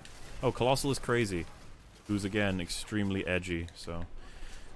The problem with Colossal is Crazy, however, is that he doesn't fucking make content ever. So if that's something you don't like about a YouTuber, then it might be a problem. It's starting to get light out right now for me. Damn. We could have watched a whole other film by now, Fortier. You're a terrible tism. Ryan with another $2 says thoughts on YouTuber Super Eye Patch Wolf. Oh, well, Alex introduced me to him. Because me and Alex love Simpsons. We always have. We've been very big fans of Simpsontisms. And he does a video explaining how The Simpsons went from great to bad. And I watched it, and I really liked it. And then I realized that he's done quite a few of those videos. And then I realized he does a lot of videos where it's kind of like you watch it and you're like, hang on, do you actually care about this thing? Do you actually have passion for all of these thousands of shows that you're talking about? And I'm starting to think that he just makes one per show, which is not exactly... I'm not 100% sure if he makes videos because he's passionate about these topics or because they're really good for revenue. And it's because some of the videos I've seen, for example, he advocates heavily for One Piece, and Alex is my anime advisor, and he says One Piece is like terrible-tisms. And if anybody in this chat loves One Piece, just find that Alex tends to be a good canary in the coal mine for how I'm gonna feel about something. So his main reasoning is that the story never fucking ends, and it's almost like EastEnders or what's an American soap opera? Is there one? There's something that just never fucking ends. And the drama is generated because, my god, we can't end the drama. Days of Our Lives. There you go, that tism. So he made it, like, he was trying to recommend that, and I remember seeing it like, what the fuck? And so I'm not convinced by Super Eye Patch Wolf. However, he does make, he's got relatively high quality, and he's got a nice voice. He's very Irish, so, you know. Go for it, I guess? That is my extended assessment of Super Eye Patch Wolf. There you go. God, playing this game on recruit difficulty is so easy. No, it's difficult. Don't you put your tisms on me, sir. I will call the tism. Tism police. God, how do I get to that marker? Just when I said this game was easy. Ow. This is probably the right way if I'm getting hit.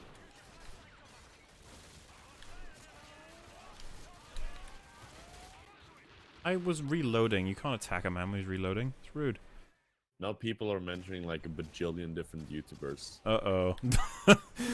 I don't know all of the tisms, guys. Should we just do like a yes, no, and maybe?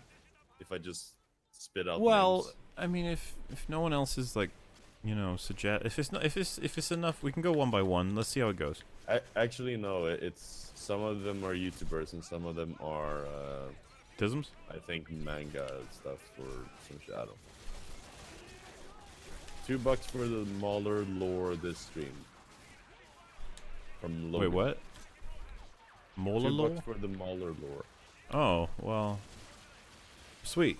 You guys like learning about the Mauler lore. If that just means my perspective on things, then sure. That and Tism. Ow. Fair Tism enough. is an important part of your lore. Oh, of course. Tism is a huge part of the lore. Consider Mauler, this the what's your Tism stream. thoughts on Mauler? He's okay. He sounds really arrogant, like nothing he says is wrong because he's thought everything out, but half the stuff he says doesn't seem that supported. A lot of it seems like it's just opinion. So, I don't know. He probably has better arguments for a lot of stuff that he doesn't necessarily translate that well.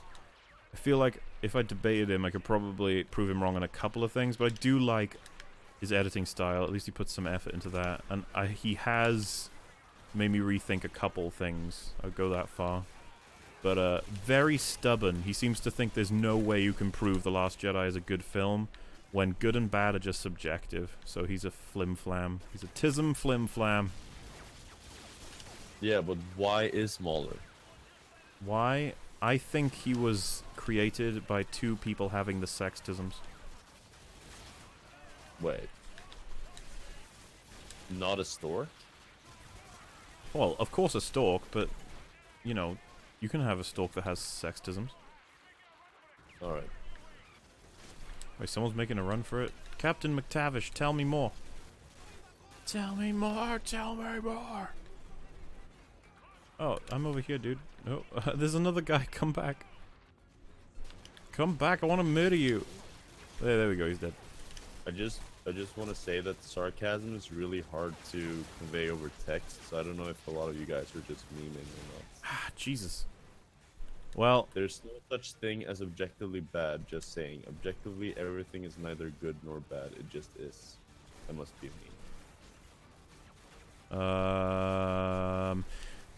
Depends on what you mean by good and bad. That's my response to that one. Because that's the most part where people get confused. That's why I randomly swap objectively good and bad with objectively bad quality or objectively good quality. Quality meaning the thing was created well or not.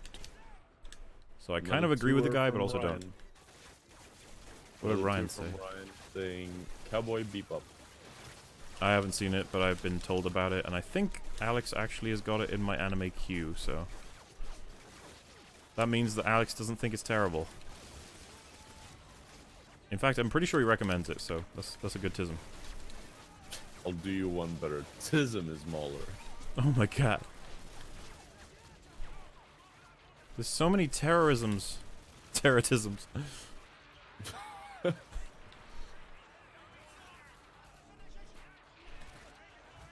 Oh, what? He fucking got the double tism. What's on your anime queue? You have an anime queue?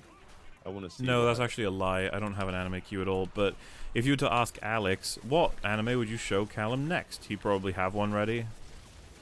But I know that Cowboy Bebop is one of the ones that he would recommend. So if that makes more sense to you. The problem is that I've got a TV show queue. I've got a movie queue. So, you know, lots of tisms.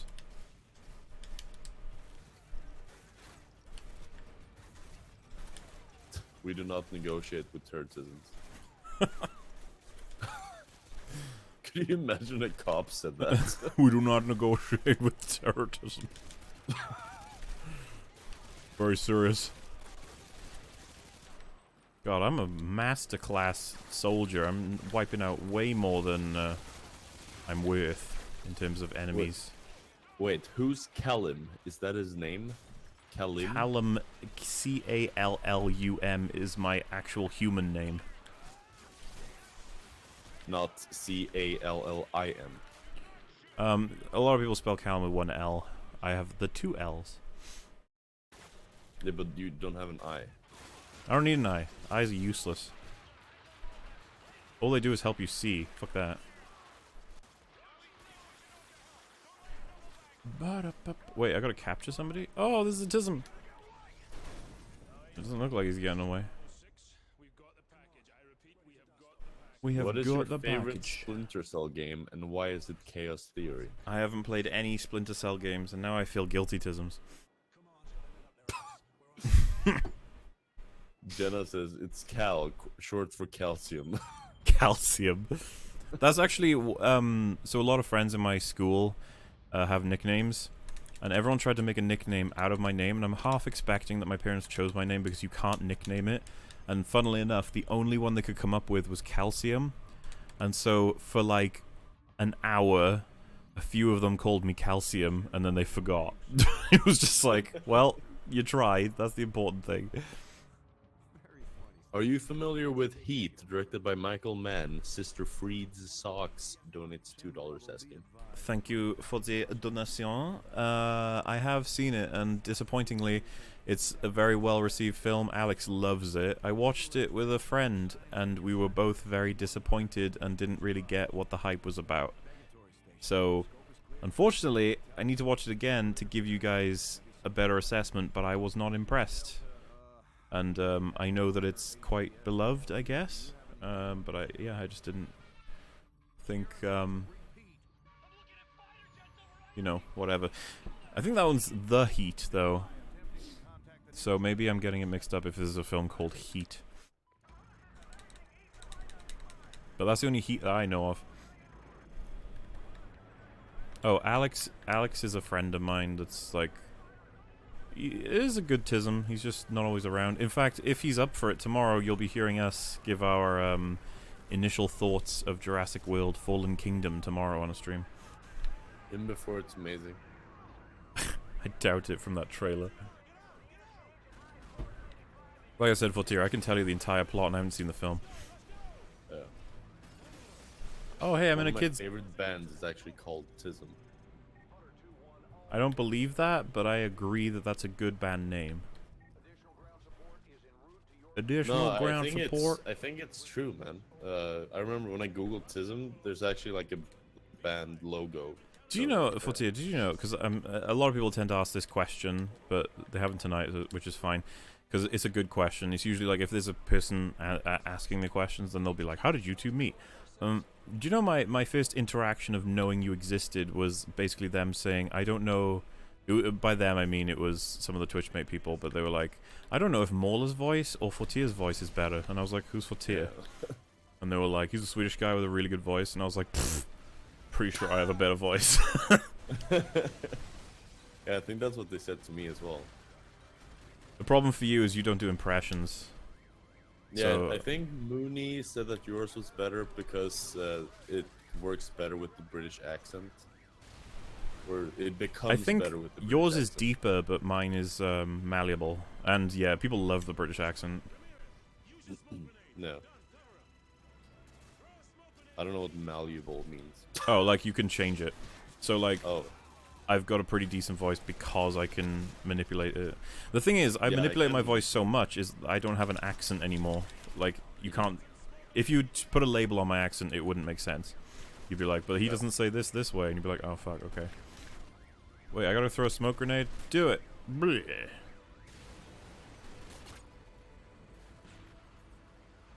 So when was the first actual interaction we had then, you and I? Like a call together? It was probably Mafia, to be honest. I think? I don't know. Maybe. But wait, weren't we... I think Mooney was streaming, and we were both in a call with him. Or maybe could be you it. were in a call with him. I think that, oh yeah, that was the first time I heard you talk, I think. Because people were like, oh, Fortia, come listen to the guy with the voice. And I think you were on call with Mooney during his stream. Oh, that's the funny thing, dude. When I started making Let's Plays, that was like my first attempt at being cool on the internet. Everyone was like, your Let's Plays are shit, but your voice is good. It's like, okay, thanks. It's funny that the good voices are like just deep voices. That's the other thing. You get points for being British. You really do, as well as Australian, Irish. American doesn't get you anywhere. Like most people just don't care about American voices because they're just a dime a dozen. Everyone is American, that's why. Yeah. You sound so much better if you anything other than. But then there's a lot of voices like that are annoying. There's a lot of European voices that are very like vague and distant. So people are like, ugh. Yeah. Any questionisms? Did you know that Callum is Gaelic for Malcolm? Fair enough. Malcolm. I don't know what it is. What do you think of the Lord of the Rings trilogy, and what's your favorite part of the trilogy? I adore it. My favorite is Two Towers because Helm's Deep is like my favorite action sequence medieval times ever. But I've actually heard a lot of people vote that Two Towers is the worst of the three, and I'm like, fight me on that one because Return of the King has the stupidest plot holes out of all three of them. That I know people are gonna be like, what ones? So I'll just say them: the Ghost Army and the Eagles. When those things happen, it's like Jesus fucking Christ, really. I release you from your oath now, ghost people, even though Mordor is in vision of where we are, and it would be really useful if you just washed over them quickly. Just go ahead and do that quickly, that would be great. And they're like, no. And you're like, oh, okay. Are you a fan of stand-up comedy? If so, who are your favorite comedians? I really like Lee Evans. I love Hugh Dennis, but mainly because of Mock the Week. I like Michael McIntyre, I just think he's a little bit too safe. There's a Welsh comedian, I've almost forgotten his name. Rod Gilbert, I think his name is. I really like him. There's a one-liner comedian I enjoy. I like Jimmy Carr because he's controversial. Same for Frankie Boyle. I just love how edgy both of them are. Some of the jokes you're just like, Jesus fucking Christ, did they just say that? And then I love yeah. Jimmy Carr's like interaction with the audience, where he just fucks them up. Yeah, he's probably the best comedian for dealing with hecklers. Yeah. Fucking humiliates them. It's just so satisfying to watch. The thing is, I wonder if by being good at dealing with hecklers, do you encourage hecklers? I think that's a part of his show. Like he actually has a section dedicated to, okay, hecklers, come on, bring your best shit. Give me your best insult. And then he combats them. Yeah, it's cool. As long as it's not set up, which I doubt that it is set up. It's very much a good talent to have to be able to deal with that pressure.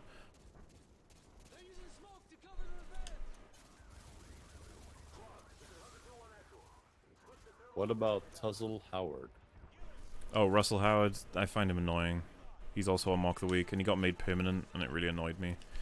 I always felt like he just says stuff about boobs and dicks. And I was like, It's the bad kind of controversial for me. When you go for stuff that's definitively defined as like, you cannot make jokes about this. It's like, wow. But then when you make jokes about, like, how, tee-hee, people have boobs, it's like, yeah, I guess they do. I'm not really bothered by that. But, you know, maybe that's being unfair, because a lot of people really like Russell Howard, so. I like Billy Connolly a lot, and I like Monty Python a lot, as well. Louis C.K. until the scandal. I didn't have much interaction with him at all. The problem is, he's very American as a stand-up, and I don't know a lot of American stand-ups, to be honest. What did he do again? Did he touch a boy's fling flang? He did a lot of strange things. It wasn't specifically, like, rapey or anything, but he would, like, from what I know, this could be wrong, he'd, like, invite a bunch of women's to his room, and then he'd just, like, say, do you want to, like, watch me while I masturbate? And they're like, not really. And then he takes off his clothes and masturbates in front of them, and it's like, it's just That's weird. Tism. Yeah, and I think that even the women involved were like, it wasn't really assault. We could have left. We were just like, what the fuck's happening? I guess he just has some tisms. I don't know. That's a weird thing. Like, you can't associate with that, can you? Like, it's so weird. Yeah, I would feel awkward as hell. Like, personally, I'd just be like, what the hell? Like, you've got tisms, I guess, because there's no... I can't associate with that at all. No. I guess it's one of those, you can't knock it till you try it sort of things. Did you enjoy any of the Hobbit movies? I really liked everything to do with Smaug, aside from his demise. I really liked the scene with Gollum. Other than that, not much at all. I fucking hated this stupid love story they generated. It pissed me off. And I agree with Lindsay Ellis on how stupid it is when she's really sad that the Hobbit dies, and she's like, why am I so sad? And then the elf that hates her walks up to her and says, because it is real. It's like, what? I don't even... What am I supposed to be doing right now? Checkpoint reached. Checkpoint reached. Ow, my legs. I think I broke my ankles. Enemy UAV coming in. Ramirez. Kill that SOB. I don't like this one. What do you think of Blood and Ice Cream trilogy? AKA Shaun of the Dead, The Hot Fuzz, and World's End. I don't think it's called Blood and Ice Cream, it's just Cornetto trilogy, isn't it? But I adore it. I love all three of them, and I would defend all three of them as being great films. They got a great understanding of character, with a healthy balance of drama and comedy. Yeah, we recently watched them. We did. I'd only like partly seen them before, and I fucking love them. My review or perspective of At World's End, or The World's End, that's the one. Pirates of the Caribbean's the other one. Has gone up since rewatching it. I was like, you know what? This is good tisms. This is good tisms. What were some of the things you disliked in Infinity War? I didn't like how unfucking defined the powers of the Gauntlet were. And looking over the fight, right, I respect the Russos and how much attention they have to having... I'll give you an example. Spider-Man is not fighting Thanos when Iron Man is, because they show Spider-Man collecting all of the people who've been blown up by the low gravity and the planet hitting the ground. Basically, they're all floating around who've been knocked out, so he's collecting all of them, so that is why he can't help Iron Man when he's fighting Thanos. Stuff like that is, like, absolutely great tisms. I approve. Thumbs up. However, Thanos gets attacked by Iron Man several times. For example, he gets blown up by a bunch of rockets, and he turns all the fire into birds or bats and attacks Iron Man with it, and it's like, you just use the Reality Stone to try and create something that Iron Man has to deal with, instead of just turning Iron Man into, a bag of salt. Like, why not just do that? And so you have these, and you could be like, how can you not have these problems? And it's like, that's the thing. You would have to work really hard to get to the point where the glove is very much defined, and I think you'd have to maybe focus on that. Like the opening scene, he's got a subordinate who's like, the Power Stone allows you to be very, very strong and invulnerable, and then the Space Stone allows him to open portals and have telekinesis for some reason. I still don't get why the Space Stone allows him telekinesis. I don't see how that works. but he uses it. And because this is the thing, we've talked about this. It's like, what does the Soul Stone do? And it's like, well, in the current assessment of what actually happens, it allows you to convert people. It's like, okay, thumbs up. He can still convert people. I'm not sure if he needs to be close to them to do it or not. And the other thing is he can tell who the real person is. Because I actually did re-look at the scene. The Soul Stone glows for like a split second when he's against Strange, and then he uses the Power Stone to wipe out the clones, which makes me think, what was the point of using the Soul Stone anyway then? If you could just use the Power Stone to wipe out all the fake ones anyway. Yeah, and then Time Stone, obviously you can reverse time. And then the... what is the other one? Reality? No. Oh yeah, Soul Stone, Mind Stone, Reality Stone, Space Stone, Power Stone. That's it, right? Fuck it, it doesn't matter. Point being is, I would really want it to be defined because it feels like Thanos... You could make the argument that Thanos wanted the sport. He wanted to actually fight these people instead of using his powers, but the fact is he comes very close to losing. So, I don't think he would. I don't think he'd risk it, personally. So that's one of my issues. What adds to that issue is because it's so undefined, like, the next film could literally go anywhere. They could steal the gauntlet and reverse everything he did in the last film if they wanted to. Yeah, and that's a problem. And people might be like, how is that a problem? You'd be like, because it feels less like you're telling a story and more like the writers decide when things happen. The thing is, Russo's are very, very good, so I do trust that they'll do something that will reassure me, but I can't know for sure. Another arguably nitpick, but still kind of issue, is that when Iron Man goes to, assault this spaceship, he launches Spider-Man's ship, costume.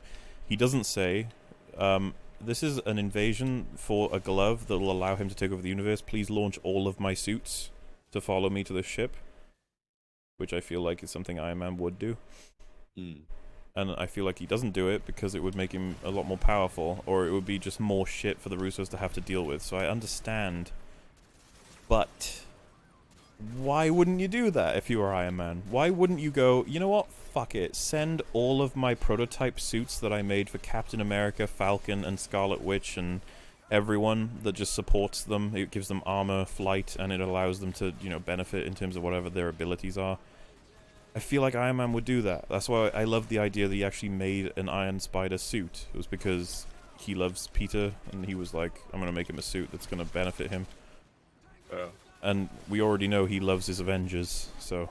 and these are nitpicks because of the fact that Iron Man is still doing the things that matter. He's still going to defend the world, and if he did all these other things I'm talking about, it would reduce all the other heroes to essentially Iron Man suits, which is not what we want. No. So it's complicated, right? And these are things that, like, I understand for storytelling perspective, that you can't necessarily just go, yeah, Iron Man launches 1 million suits to go after Thanos, and then Thanos wipes them out. Are you happy now? Was that fun? And I'm like, not really. So, yeah, I'd say the suit thing isn't too much of a problem compared to the fact that his gauntlet is completely, like, confusing in terms of what it can do. But, like, this is what I mean. I have to go to this length to actually pull up criticisms, while with something like Black Panther, I can just cite the fact that the villain doesn't make any fucking sense. Yeah. Basically, you have to dig deeper to find the flaws in this film, rather than being a major plot. Do you think they should have played Immigrant Song when Thor dropped in? Because I do. Colt Krieger. Oh, so that was interesting. When we watched Thor Ragnarok, Alex's issue with it was that they used Immigrant twice. Immigrant Song, right in the beginning and right at the end. And I said to him as a counter, I believe they did it to sort of signify, this is old Thor kicking ass, and now here's new Thor kicking ass. And it was sort of like a, it rhymes sort of moment. But I understand that you probably would want to save it for one of them, because it's so much more impactful to never hear that song and then hear it for one of those scenes instead of both. Iffy. But a lot of people said they would have loved to hear the Immigrant Song when he bursts in on Wakanda, and I'm not sure if it conflicts with the tone, because I believe that we smash cut after that scene back to Thanos fighting the guys on Titan, or at least introducing himself or whatever, or something. What I'm trying to say is the Immigrant Song works for Ragnarok, because Ragnarok is like a fucking comedy where you're not supposed to take anything seriously, and it's just a fun song. I'm not sure if it works for Infinity War. Like, the song that introduces the Guardians of the Galaxy is very lighthearted because the film hasn't quite started yet. Everything is still, like, okay. But, like, you know, the stuff with the Guardians doesn't get treated with anything but seriousness after that point. Yeah. That is my assessment. Oh. Officially, John donates 5 Swedish crowns. No, 50 Swedish crowns. Iron Man 3 ended with Tony destroying suits and vowing not to make a bunch of them again. Hulkbuster, Spider Suit, and War Machine seems to be it. I mean, I'm on board with any kind of defense of Tony because I absolutely adore that character. However, he makes his Iron Drone Army in Age of Ultron. And this is absolutely in line with his character to make that drone army. I understand why he did it. On suits, though. Yes, but it's... But his suit is technically a droid. Yeah, you know, it's creating things that defend the world is how I would look at it. So I don't see why he wouldn't have a backup plan. And I think it would be pretty cool, right? Like a Captain America Iron Man suit. Like it would be badass, but then it would be like, well, that kind of ruins Captain America, doesn't it? It's just gonna have he's just Iron Man. So there's pluses and negatives to it, but I genuinely think that Tony Stark would have said, Friday, please launch, you know, V1 through 30, and all these things launch. One of them goes to Spider-Man, a couple of them stay on Earth as like sentries or whatever, and then a bunch of them come with him. Because picture this, he double taps his chest to activate his skin-tight suit.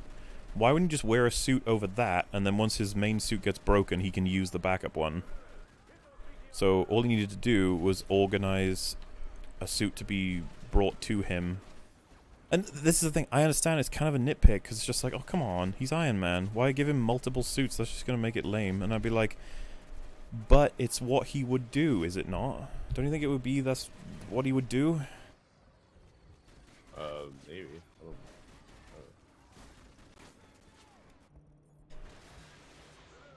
How do you feel about how a lot of the male characters keep getting dumber in the Avengers? I would need references. I'm not against the idea, but I need references. Tony Stark has always been great, and I'm glad he wasn't in the fucking scene with Shuri to get outclassed by her. Because, you know the scene where Banner is like, I guess we were stupid. I feel like if Tony was in that scene and she said, why didn't you guys do A instead of B? I genuinely feel like they would have had Tony say, because we can't, because XYZ, and then she goes, oh. Because, like, Tony making a mistake that sounds so simple, it's just like, it doesn't work. You could do it with Banner, because Banner's not really established that much beyond people saying, oh yeah, he's a scientist. Yeah, he's a scientist. Gamma stuff better than anyone else. Yeah, while Tony, I imagine, wouldn't let that pass. He'd be like, oh, you think you just found a better way by casually looking at Vision? No, you didn't take into account XYZ, and I just think that would be better. And like I said, I just want to reassure people, it's a nitpick, the fact that he doesn't take his suits with him. Bear in mind, I adored Infinity War. I just think that he would, and I'd love a reason for him not to get away with it. For example, he orders them all to come, but then his connection gets fucked as he goes out of the atmosphere. Even that, I would just be like, oh, cool. He's only got the one suit. Yeah.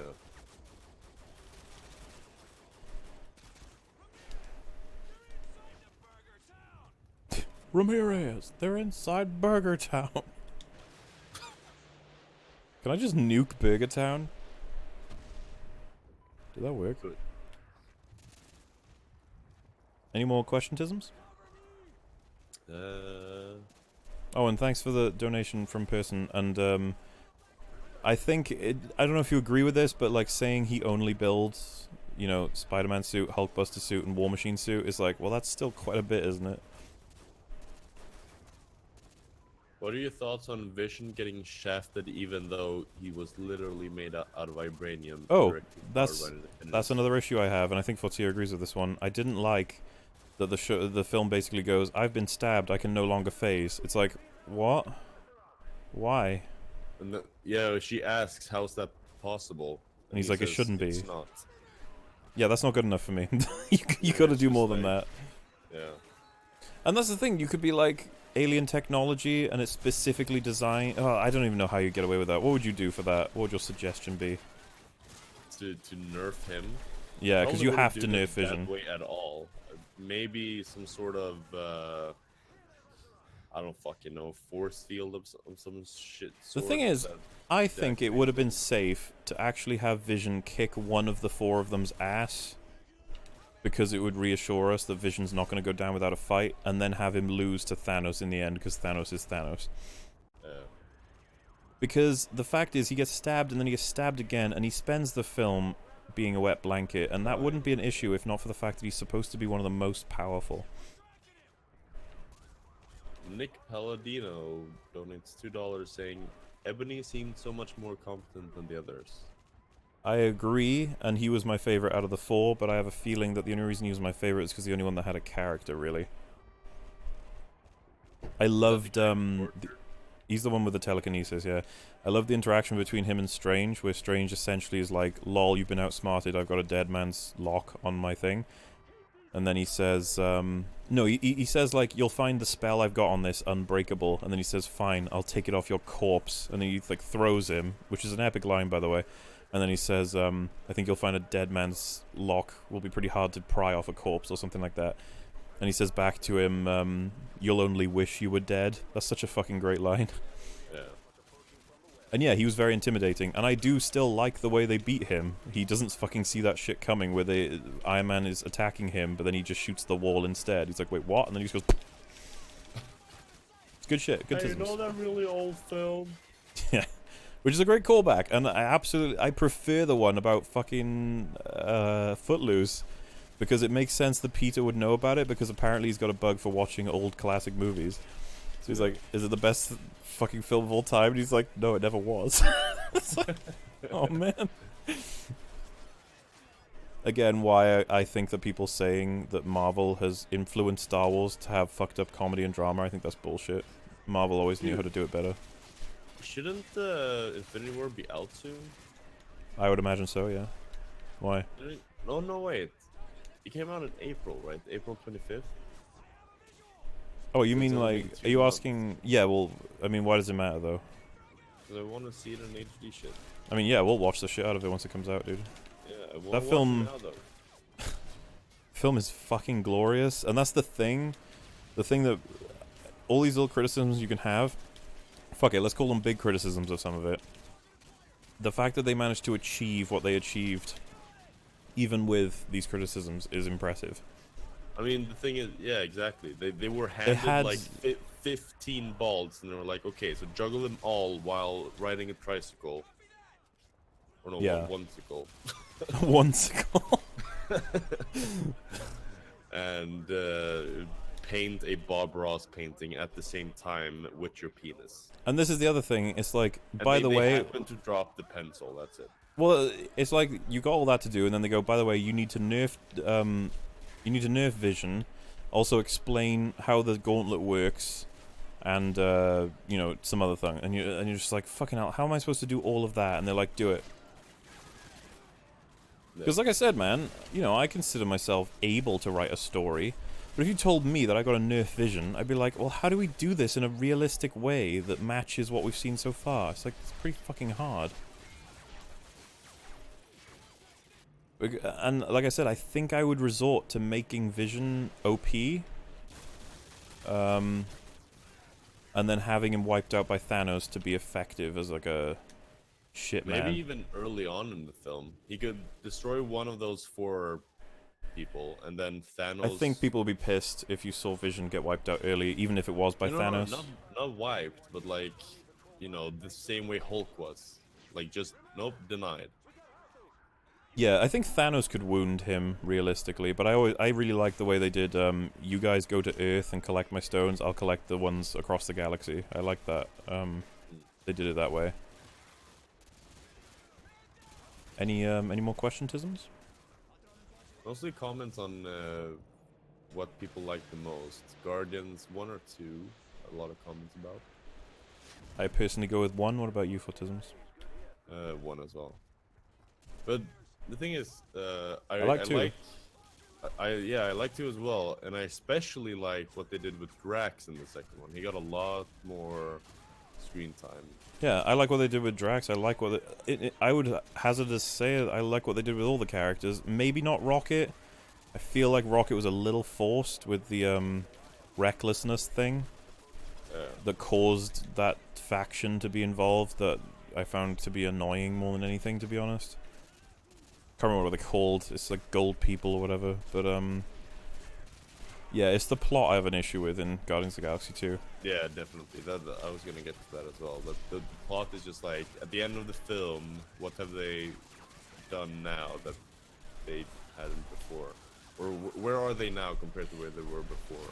And I wouldn't even say, it's Basically, not just like, that. Like, I think we pointed out when we were watching it, it's like the halfway mark where Quill is throwing a ball with his dad. And you're like, Jesus Christ, we're halfway through the film. This guy has to be evil, otherwise we got nothing to do. no. And so I feel like that takes away from it a little bit. But I guess you could say that about Iron Man 1. You'd be like, who's the villain going to be? And it's like, I guess it's going to have to be Jeff Bridges because nothing else is going on. Like I said, I suppose you could say that, but it could also just be the terrorist man of the 5 rings or 10 rings or whatever it is. This is the thing, though. The taser face bit was the worst part of the film. Yeah, I only laughed like once, and that was still dodgy, that one laugh. And I realized on rewatching it, I was like, oh man, why did he think Taserface was so funny? That, like, it warranted... I thought that was kind of funny, though. Well, I don't think it like can get laughs out of me, but it's really cheap as a joke. The guy calls himself Taserface, please laugh. It's like, alright. It's kind of like one of those, I don't know how to explain it, like a repetitive joke. It's like, it's funny, and then it's not funny, and then it's funny again. Like, because I love the idea that he thinks it's great, and then he has people laughing at it, and then people who are unrelated to the people who've laughed at it laughing at it as well. Because that just confirms how stupid it is as a name. But I just don't think I think that I would have preferred it be a name that I could believe he thinks is a good name. Because Taserface is so blatantly stupid. Yeah. Maybe that makes sense, I don't know. But, Thoughts on The Witcher 3? You haven't played that yet, right? I want to play the whole series, but I don't think I'll ever make videos on it because I was never passionate about Witcher to begin with. However, that's part of Joseph Anderson's Patreon video where he talks about how he's going to play through and read all of Witcher. And I'm wondering if he's actually going to do a good job, because I find that when Joseph Anderson approaches things that he didn't already have an interest in, he just fucking fails miserably. So we shall see. What do you think of the upcoming Miss Marvel? I've got nothing to think yet. There'll be a trailer, me and Fortier will watch it, and then talk about how the MCU is going to be ruined, or saved. We'll see.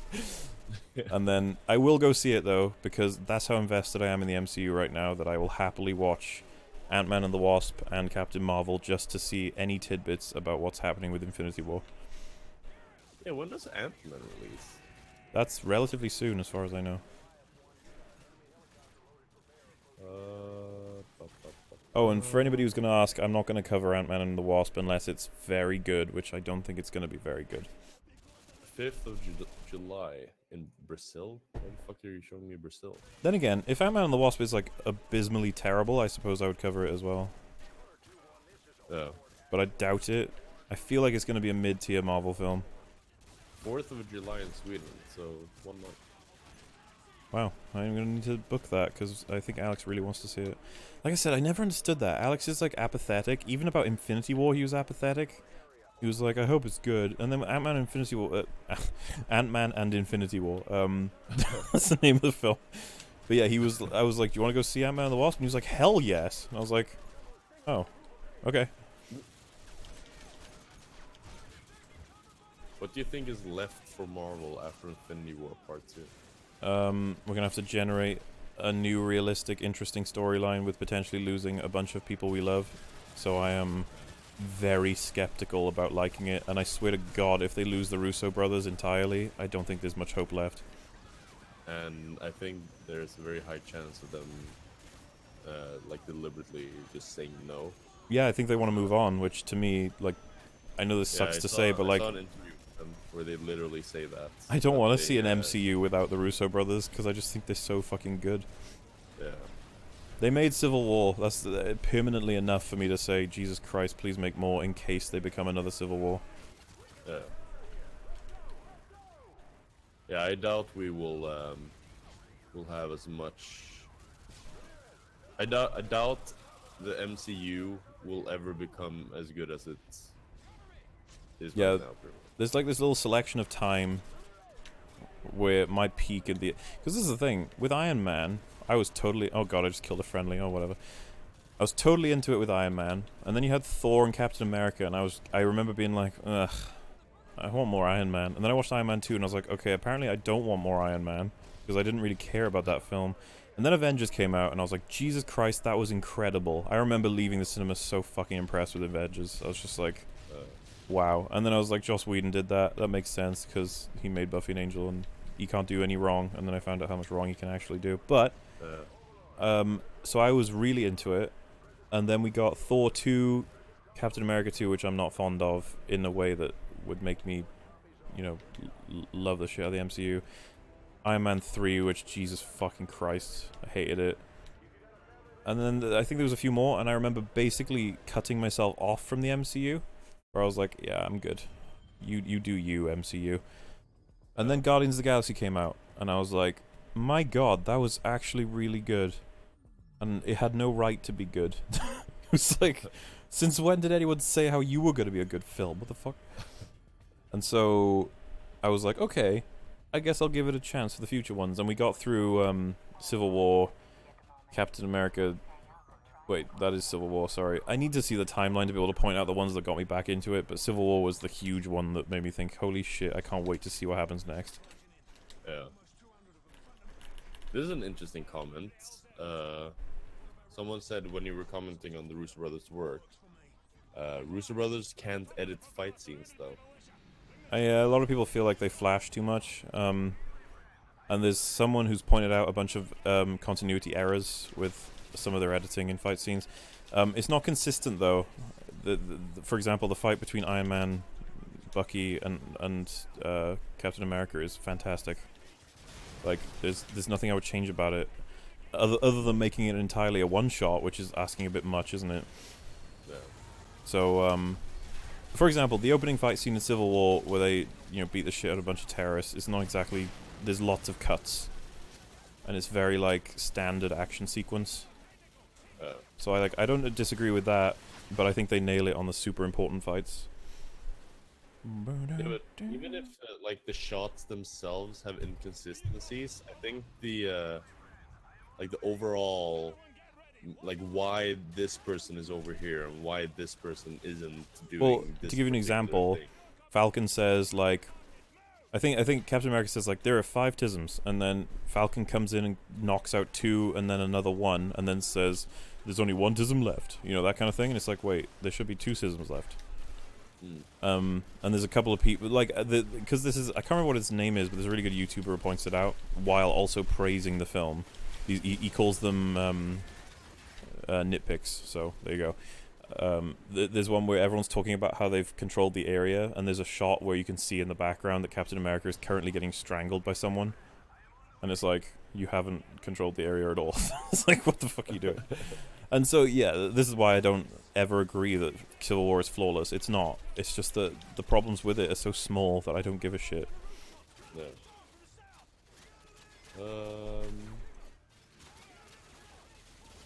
Why weren't you a big fan of the Winter Soldier? We watched it recently, and it's probably partly to do with a bias that I don't care about Captain America personally, but I do now because of seeing his arc as a whole. I really enjoy him. So that was one thing originally that got me out of it. But what threw me out of Winter Soldier was 2 big things. The first one was the stupid German AI in that stupid bunker.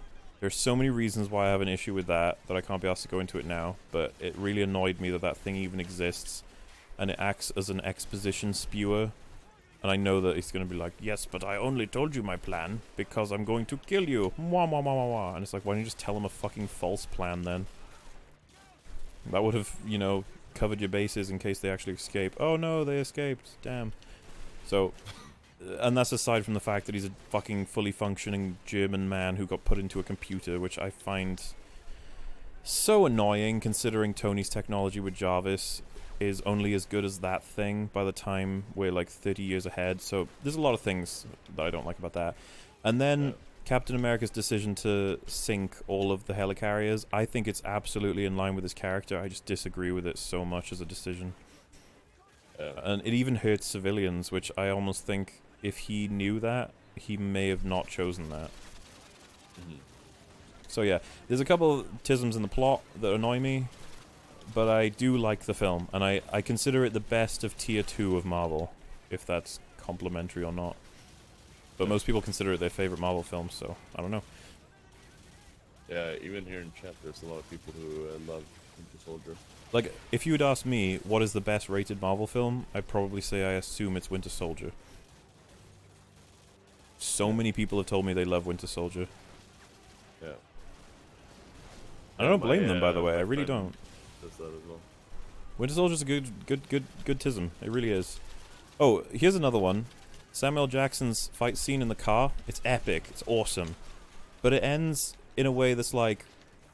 Let's put it this way, Fortier. You're fighting a guy, and he has like loads of weapons. He pulls out a bat and hits you with it, and then you punch him, and he backs away, and then he pulls out his hammer and hits you with it, and you survive and push him away, and then he goes, okay, fine.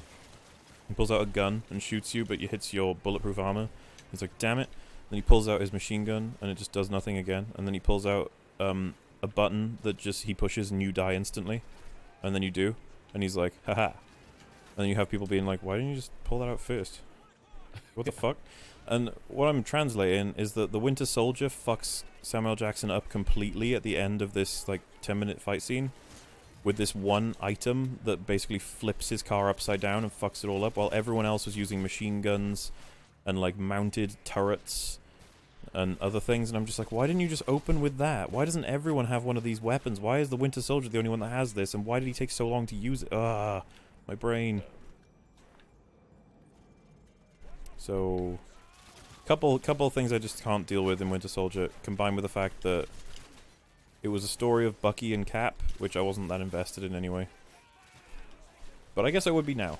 So that's a reason why it's good to revisit, I suppose. Yeah. Oh, god damn it. No. Melee damage so much more than normal tism damage.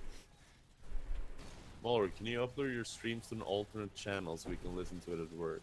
That's actually my intention. I just haven't gotten around to making this second channel yet. Because I'm a bad person.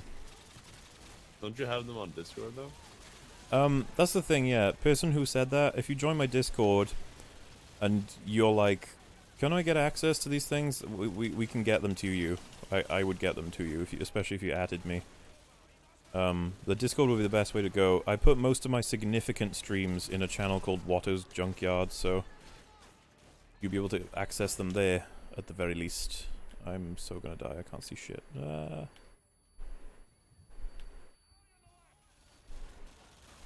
This is the map for Vela. I remember this, Tism.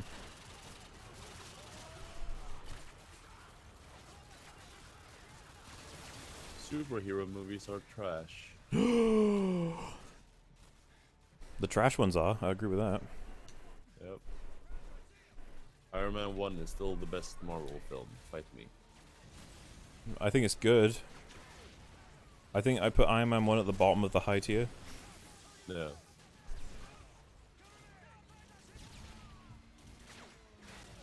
Zemo says, you haven't posted the Sly streams, angry face.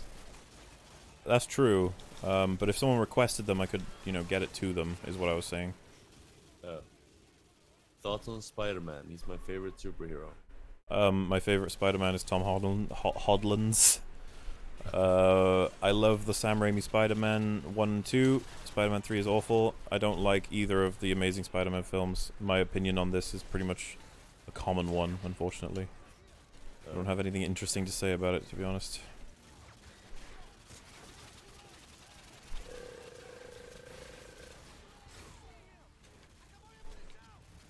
If you compare the Homecoming ones to Sam Raimi, right. Well, I need to watch the Sam Raimi ones again, but I really do think that Homecoming is a pretty damn good MCU film, and I know a lot of people disagree with that. But I haven't heard many good arguments beyond, but it's not the real Spider-Man in that film, it's like this weird version of Spider-Man, and I don't like it. It's like a different actor or some shit. I just, like I said, I'm not a huge fan of calling to the comics for accuracy. because I don't think if you applied that standard across the MCU, then none of them are going to be good. Malik Edward says, "How's it going?" It's going pretty good, Malik. How's it going for you, dude? Oh, I died. Maybe it's not going so good. Journeyman asks, "What do you think of the upcoming Venom movie?" Question mark, question mark, question mark, question mark. The trailer made it look really bad, but it could be good. I like that they hired someone who is much more likely to be Venom than fucking whatever his name is from that 70s show. That was such a bad cast. See, that's funny. You have a lot of moments where you're just like, whoever thought to cast Robert Downey Jr. as Iron Man, you're a miracle. And then you have moments where it's like, why the hell did you cast him as that? What is wrong with you? I'm the big bad guy. Favorite games? I usually try and answer very typically with those ones, but like even right now I'm just like, it's too complicated to ask, especially when my mind isn't non-tismed. Not too complicated to ask. Huh? What's your poison? Alcoholic drink? Usually rum. But I really like, what's it called? Bailey's. Ryan with another tour. I find Superman bland. Your thoughts on Superman? Something that probably me and Fotia disagree on, because yeah, I do find Superman boring because he's too powerful. And so they have to invent kryptonite enemies or some bizarre circumstance where he's just killable because they made him too powerful to begin with. The only reason I like Superman is because it's like the Zelda effect. It's just nostalgia. I loved Superman as a kid. I thought it was so cool. Well, you're probably not very satisfied with how they've been treating him lately in the DCEU. No, definitely not. I mean, the thing is, like what you just said, I completely agree with that. He is so strong, they have to invent ways to... Like, all the movies begin with, let's introduce the thing that make him weak this time. I mean, I guess you could say that about a lot of them. It's like, oh, super powerful, so he ends up getting zapped by an electric thing in Ragnarok. But I guess the difference would be, yeah, but that wouldn't work on Superman. And it'd be like, Iron Man gets bashed around a lot to damage his suit. It's like, that wouldn't work on Superman. Like, these things... There's a lot of ways to damage the heroes that exist, because they all have weaknesses, but Superman has very fucking few weaknesses. And they're all... Like, the few weaknesses he has always comes... they're usually based off of kryptonite in one way or another. Yeah. Because kryptonite has, like, the power to give power to people and take it away and, like, transfer it. And then when you have change someone... people's personality. When you have someone who's on par with him, it becomes punch. Punch, punch, punch, punch, punch, punch, until one of them does a thing. Which, in Man of Steel, was break the other guy's neck, which was just like, oh, that kills him? Oh, okay. I wasn't quite clear on that. I was like, why would that kill a Kryptonian? I don't know, I guess it just does. Does the DCU even exist? Yes, it does. If you have someone that's on equal, like, strong as you are, as a Kryptonian, and he breaks your neck, it would be the same as if a human... Yeah, I can follow that logic, I can. It's just that it's odd. And this is the thing, all my friends saw Man of Steel before I did, right? And they all hated it. I remember all the way back in, I think this is 2009 it came out, I'm not sure. But I was just not involved in the conversation at all. I was just like, meh. And then I saw it on my own, and I was like, this is going to sound weird considering what I just said, but I was impressed with the breakneck thing, and the reason was, I liked the fact that it was such a human way to die for these massive aliens, and the reason was desperation to save a family. But then again, logic kicked in. It was like, wow, it was convenient that the family was just like standing there, willing to get killed by this giant laser.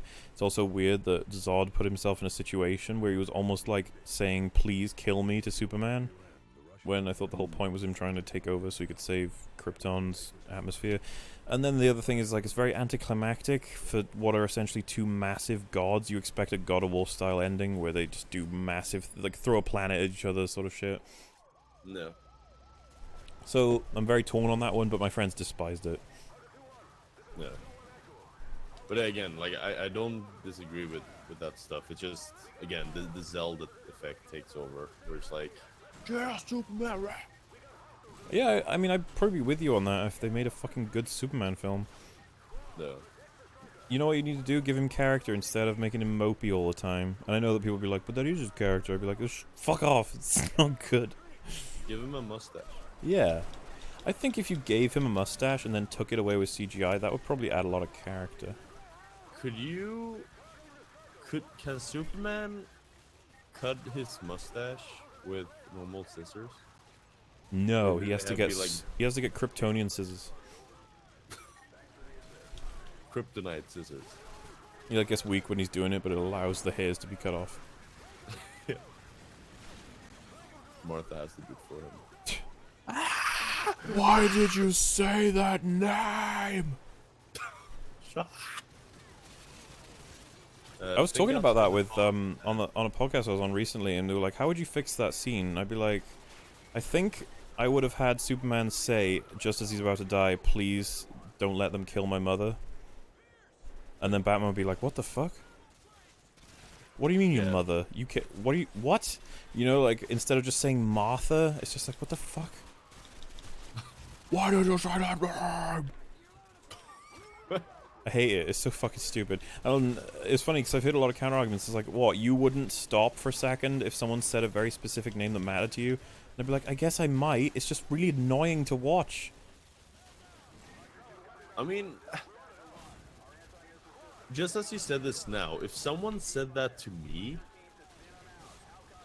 like, say your mom's name is, I don't know, Agnes, and someone said, "Save Agnes! Save Agnes!" Would you immediately think of your mom, or would you just think of another person in your life that is also named Agnes, or would you just think of? I guess I can't confirm definitively what I would think or do. I just can't imagine me stopping myself when I consider this thing I'm about to kill a complete menace to society, and I've got this. This is the only opportunity I have to beat him.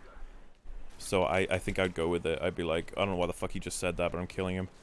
However, if he said, please don't let them kill my mum, I'd be like, exactly. Wait, what do you mean? Like, just fucking, what? Why would you say that? And that's kind of, I think, what would have made it work better. And that's what I would say is a good example of Tisme versus better writing.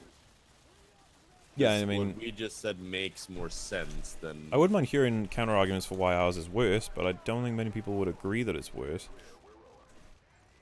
No, exactly. I think most people would be like, yeah, I think that would have been better. And that's the thing. I don't even think ours is the best or anything. You could probably make it even better. Oh yeah, totally. I mean, we're just presenting one out of a bajillion better scenarios, probably. But yeah. Same as has been done with the fucking Last Jedi. My god, I almost get angry listening to people suggest stuff because I get upset. I'm like, man, this is what we could have had, and we didn't get it, and now I'm angry. I even get angry talking about how I get angry. Yeah, my response is usually, don't ask me how to improve one scene because it'll only make me get to the conclusion of, can we rewrite the whole film? Why do I have to rewrite a scene? Because there's just so much wrong.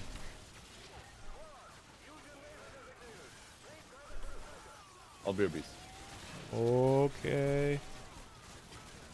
How am I alive? This is definitely fucking easy difficulty. I'm still alive. Why? Do you think the DCEU has any chance of living? I guess yes, because of the fact they've gone this far with such terrible films over and over again. But, if they make a good one, you know, it happens. It's possible. If there's any writer out there that you think is impeccable, what if they got the next DC film? Do you think it's possible then? You know, it's interesting to think about. I don't think it's beyond help, but it's unlikely.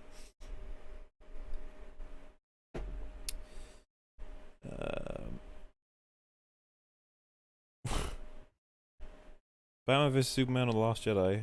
Last Jedi is, I would say, worse than Batman vs Superman, but Batman vs Superman is also pretty terrible, so. Do you see Deadpool 2? If so, what are your thoughts? Sorry if this question was asked already, came late to the stream. No problem. I've seen Deadpool 2. I like it about as much as I like the first one, which is, I thought it was good. It's just loads of the jokes hit and miss. And since it's essentially a comedy, I don't go much further than saying it was okay. I thought it was fun, you know? I don't really have a lot to say on Deadpool, unfortunately. I like it. I would watch a Deadpool 3. I just don't care that much. I'm not that passionate about it. But I am passionate about reviewing the X-Men films, funnily enough, because I think there's quality in there, but there's also loads of tisms. So it would be interesting to go over them. But it's something to get around to alongside the MCU analysis and a DC analysis. I think somebody asked whether or not I'd cover the DC films, and the answer is yes, I would. It would be fun, I think. Wow, I just walked onto a grenade. Are you like me, where after Avengers Infinity War you just don't care about these new movies until the next Infinity War comes out? I mean, I think Infinity War Part 2 is probably my most anticipated movie of whatever year it's coming out in, because there's not much else that gets me hyped these days. And so Ant-Man and the Wasp is not going to be as exciting in the same way that Captain Marvel is not going to be as exciting. But I understand that to have the big payoffs in the MCU, you sort of need the establishing movies to get the build-up going. So as long as these other ones are good, then we have a good chance of the payoffs being excelente. So that's how I see it. It's almost like the required reading of seasons of television, where you see stuff to set up other things. You don't call those episodes bad strictly, you most of the time just call them like filler or something like that, I suppose. Hello there.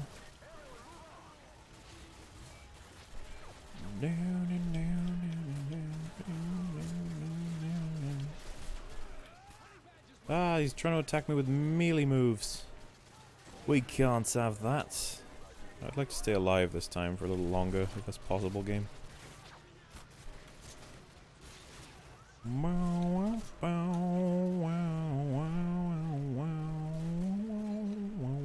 Oh, hey, man.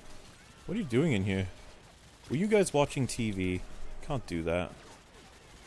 Not when we're on call for attacking these evils. Use your laser designator. How do I do that? Oh, this is how I do it? Am I doing it? I hope I did it. Artillery inbound. Can I not just go up to it myself and just... Oh. Laser activate. Ramirez, call artillery. Come on. There we go. Officially Jan with 20 SEK. I believe that's Swedish crowns. Do you watch honest trailers? Have a favorite? I like honest trailers. I got tired of their gimmick after about half a year, and then I unsubscribed, especially because Screen Junkies drives me nuts with their analysis of films. But I still find honest trailers to be quite charming whenever I see a video from them, so it's all good. But thank you for the donation. Do you think the fact that we know the characters that died at the end of Infinity War will come back kind of cheapens the emotional impact of the ending?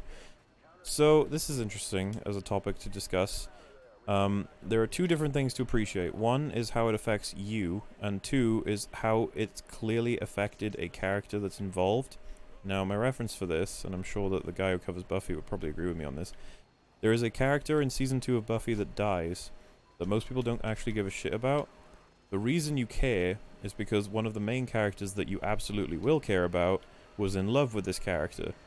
And it was well established, except her character was not really well established. So you find yourself caring because of his reaction as opposed to your own reaction.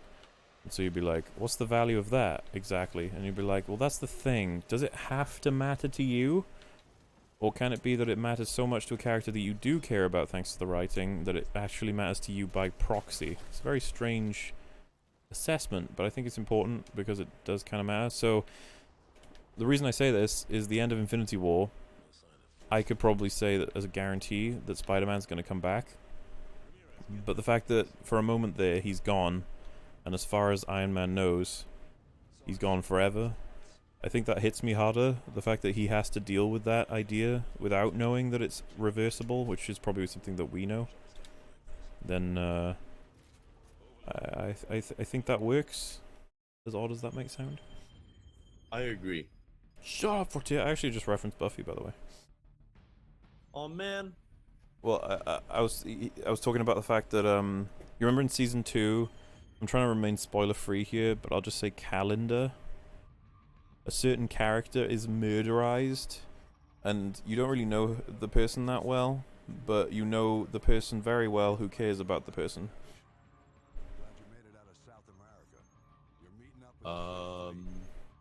Come on, use your braintisms. He's gone to bed. I'll give you more clues. The smart person out of their group in Buffy, the one who's like really intelligentisms. It's his GF. Oh yeah. Yeah. And so you like the episode is fantastic because of his reaction, but you don't really care about her yourself, to be honest. No. And so I was talking about, is that valuable versus, so like we know that Spider-Man's going to come back, but Tony didn't. So is it valuable to watch Tony's reaction versus the fact that we know on a meta level that Spider-Man's not actually dead?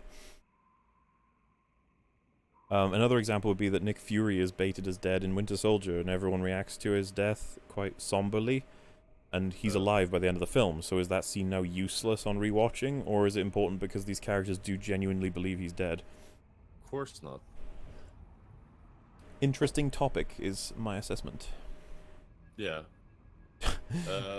DL Sturbios1234 says, "Do you really find Infinity War perfect?" Counter question: Have you ever heard him say that? Yeah, that's actually a good start. Did you ever hear me say that Infinity War was perfect? The answer is probably going to be no, because I haven't. But the important thing to note is that my assessment of it was defined as biased. But the other important thing would be that in the past hour, I'd say, we lined up a whole bunch of criticisms we had of the film, actually. But obviously, if you haven't heard them, then fair enough. But no, I do not think the film is perfect. I don't think Civil War is perfect, even though it's like one of my favorite MCU films. Well, it is my favorite. Are there any video game announcements you're looking forward to at E3? A new From Software game that's a sci-fi version of Dark Souls, that would be something I'd like to see. I don't think it's gonna be sci-fi. Well, you don't know. Not based off the like teaser. Oh right, of the teaser, yeah. Maybe that's to throw you off. Maybe it's gonna be a weird medieval thing set in space. They zoom out and it's like a picture on the TV screen. Yeah, it's a bunch of sci-fi aliens playing. The sci-fi aliens are playing Bloodborne 2, and the trick is gonna be once you beat the sci-fi version that you'll unlock Bloodborne 2 at the end. Just be like, what the fuck? What the crap? Civilian When is Heart. E3? I think it's like in a few days, from what I remember Bio saying. I'm gonna check out because I'm actually curious what games are rumored to be announced at E3. Schedule. Conference schedule. I guess this is just it's very EA. What does EA have? They have all the sport games, right? And Yes. EA has fucking everything. Jesus. Microsoft, Bethesda. What can Oh, it's just gonna be another. Skyrim's launched on another platform. Yeah. Skyrim now at PS4 Pro. You can now play Skyrim with even higher graphics. We're launching Skyrim onto Windows XP. Remaster. You can play Sony. Skyrim on Bloodborne. So is From Software gonna announce on Sony's time schedule? Probably, I guess. And that's the thing. Well, to be honest, I wouldn't mind watching it with people just to get the hype and fun out of it and get the reveals live, but like I don't even know when it is, and I don't know which ones I actually do care about, because for example, would I ever care about anything I have the that... schedule here. When is it? What are we looking at? Saturday, Electronic Arts. Sunday, Microsoft, Bethesda, Devolver Digital, sorry. Oh yeah. Monday, Square Enix, Ubisoft, PC Gaming Show, I'm guessing that's just the show off. I don't. Or is that a company? I don't fucking know. Yeah, it is. Sony is also on Monday, and then Tuesday is Nintendo. I'm free, so wait. Well, I have a friend visiting on Saturday, so I can't do that. But the other wow, days you I can. tism. Well, I'm still on board, I suppose. Yeah, I mean. Well, the thing is, I'm going to be working on my Jurassic World video, so maybe I'm not actually. I don't know.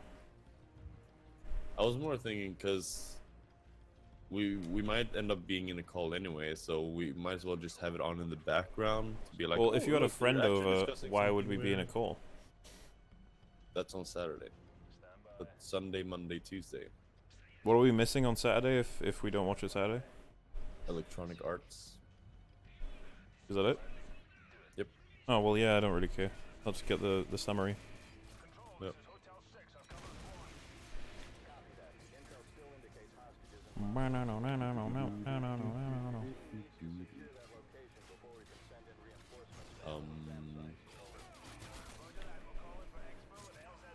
Ooh, here. Biggest E3 rumors. Thanks, GameSpot. What are they? Hitman 2. I don't care. Fortnite coming to Nintendo Switch. I don't care. Assassin's Creed. New Assassin's Creed. Nah, I don't What the care. fuck? Why is there a video playing? I hate when websites does this. They get a view for Tisms. It's worth it for Oh, them. that's so annoying. Borderlands getting PS4 Xbox One and PC re-release. I don't care. Gears of War 5. I don't care. Just Cause 4. What was Just Cause 4. that? Oh, I don't care. New Splinter Cell. Oh, I don't care. Star Fox getting a racing game. I don't care. Cyberpunk.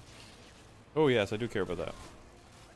That's from the people who made Witcher, CD right? Projekt Red. Yeah.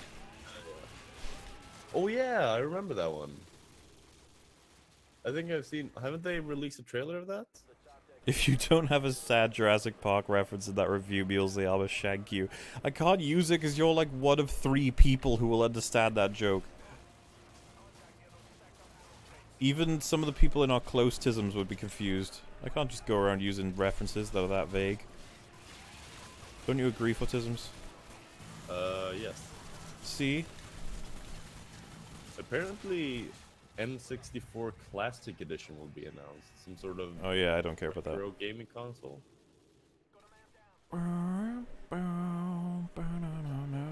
Predictions and confirmed games. PC games, I guess.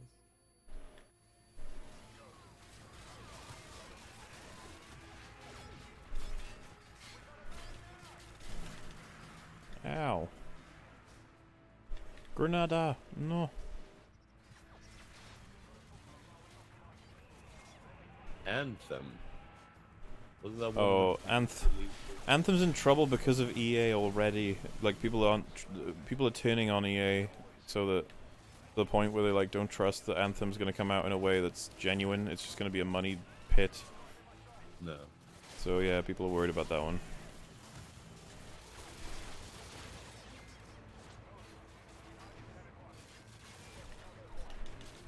All PS4 games confirmed. 3 Minutes to Midnight, Anthem, Assassin's Creed, Battlefield 5, Beyond Good and Evil 2, Call of Duty, Death Stranding, Defiance, Destiny 2, Division 2, Fallout 76, Ghost of Tsushima, Heavy Rain. Oh wait. Heavy What? Fire. Heavy Fire. Why did I say Heavy Rain? The Heavy Rain's a game. Oh right. Kingdom Hearts, Last of Us Part 2. That's confirmed? What do you mean?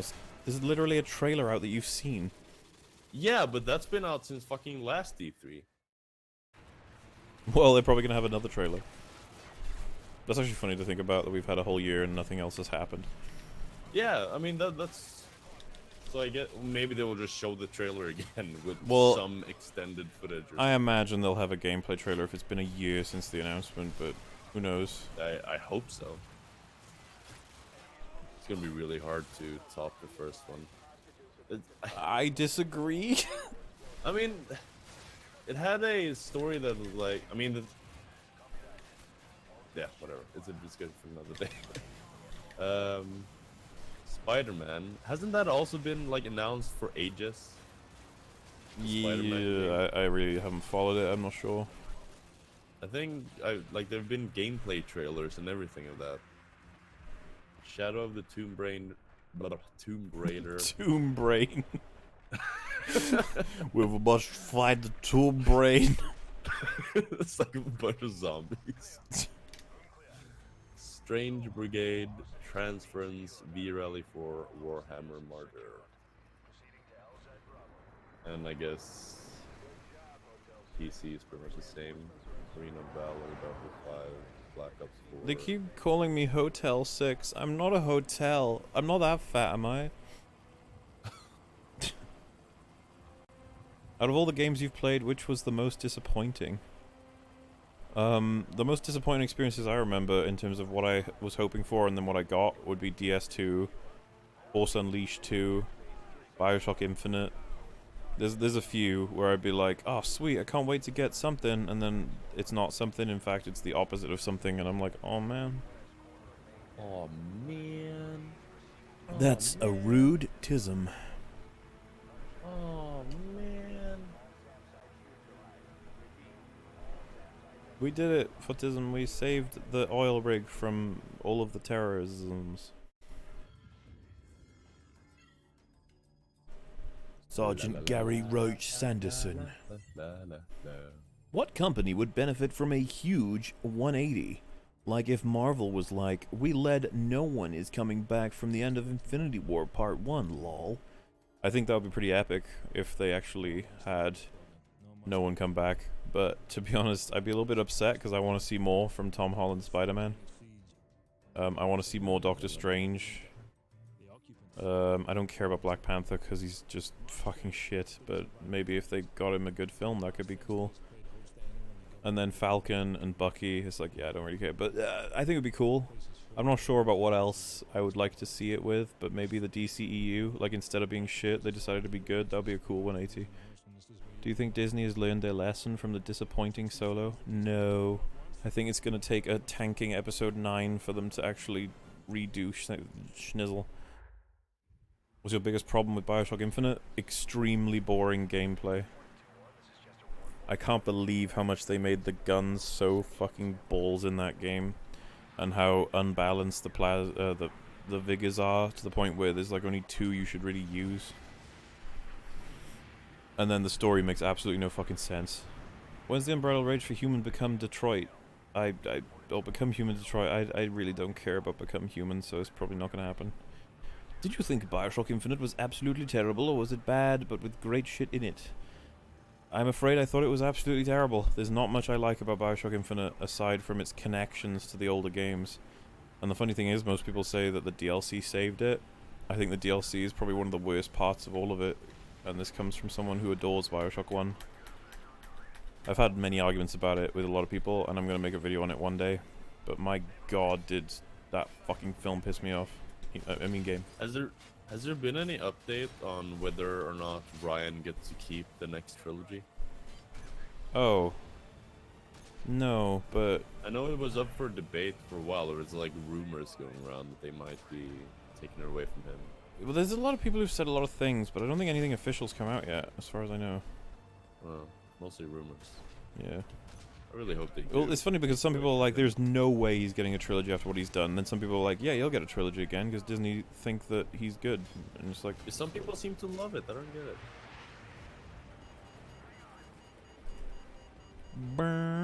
Oh my god. Someone said something about Jurassic World 2's performance. I thought it was funny that when I was booking my tickets for me and my friend, we found that there's already, I think it was 70 seats booked in the cinema we're going to see it in, which was the exact same screen, the exact same time, and the exact same day relative to Solo, which only had 11 people show up. It wasn't even bookings. So they've already got 7 times more people booking today than Solo had on turnout, which means Jurassic World 2 is definitely going to do better than Solo in the box office. I can guarantee that. Well, I mean, from my perspective, anyway. I can't know for sure, I suppose. In your town, it will. In that particular microcosm, it perhaps will represent more than just a microcosm. There you go. Thoughts on Red Dead Redemption? I really like Red Dead Redemption. I've got it on PS3. I'm willing to play it at some point. I don't think I'll review it though, because the game is huge and I'm not passionate enough about it. I've actually never played Red Dead Redemption. He's very cool tism. I don't know. Is it on PS4 at all? Say that. No, I don't think so. Yeah, I've got it on PS3 and I could play it right now, but instead I chose to play a tism game. So sorry, everyone.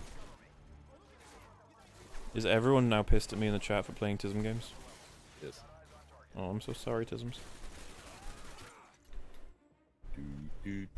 Is that Intel? Footier, I found Intel! Oh, 1 out of 45. Well, fuck that. Dude, the sun is up for me right now. Oh, someone said something about politics. I deliberately avoid politics because I follow loads of political channels, and even though there's toxic conversation about Star Wars alone, I find political channels too toxic and I don't want to get involved. And I find that arguments about media can be ended definitively. For example, the argument presented is either argued against or you give up and say it's my opinion and it's over, which just tells me it's just like, well, yeah, there we go. But with politics, say for example, Fotia was like, the best solution is to have one singular voice to decide what's best for everybody, and everyone just says, you know, gives a vote on who it should be, and the person with the most votes wins. And then someone's like, that's ridiculous, you could have this happen, this happen, this happen. And then Fotia's argument is, yeah, well, show me a system where it's happened before and it didn't work. The democracy voted for one person to control everything and it didn't work. And it's like, you wouldn't have that, because I don't think any society's ever done that, as far as I know. I don't know, it might have happened. Point being, a lot of the things with politics ends with, well, you have to test my system before you say it doesn't work. So the argument's never over. Say that all different sides of politics have upsides and downsides, and ongoing debate is whether or not. Yeah, so I really feel like the conversation is ever going to be sorted. I think that's almost like the requirement of politics, that it just goes on forever. I'm incredibly bored by politics. I get not only bored, but I get frustrated that it doesn't, half the time it doesn't even seem like people are looking for solutions, they're just looking to make the other person look stupid. Yeah. So I'm just like, oh well. And you know, you could say that like, oh, Morley, you're clearly trying to make people look stupid when you analyze media. It's like, I'm really not. I know it comes across like I might be. But half the time, I just love the idea that someone goes, oh, that's interesting, I didn't think about that. And you could be like, wow, you must think a lot of yourself. It's like, no, but I say that to them a lot too. And I like that. I like it when people learn from each other. It's cool. We are humans. We are interactive. It's called Schumann. But yeah, with politics, the way it usually goes is like, oh, you think that guns should be allowed, so you're in favor of school shootings. It's like, uh-oh. Excuse me? It gets very hyperbolic quickly, and people are so sensitive about politics, which I don't blame them, by the way, that they get to the point where they're like, yeah, I am not going to talk to you anymore because you're in favor of something that's very personal to me in terms of damage, so I don't want anything to do with you. While with media, if Fortier tells me I hate civil war, I'd be like, oh, well, I can still be friends with you. it's okay. Can you? No, but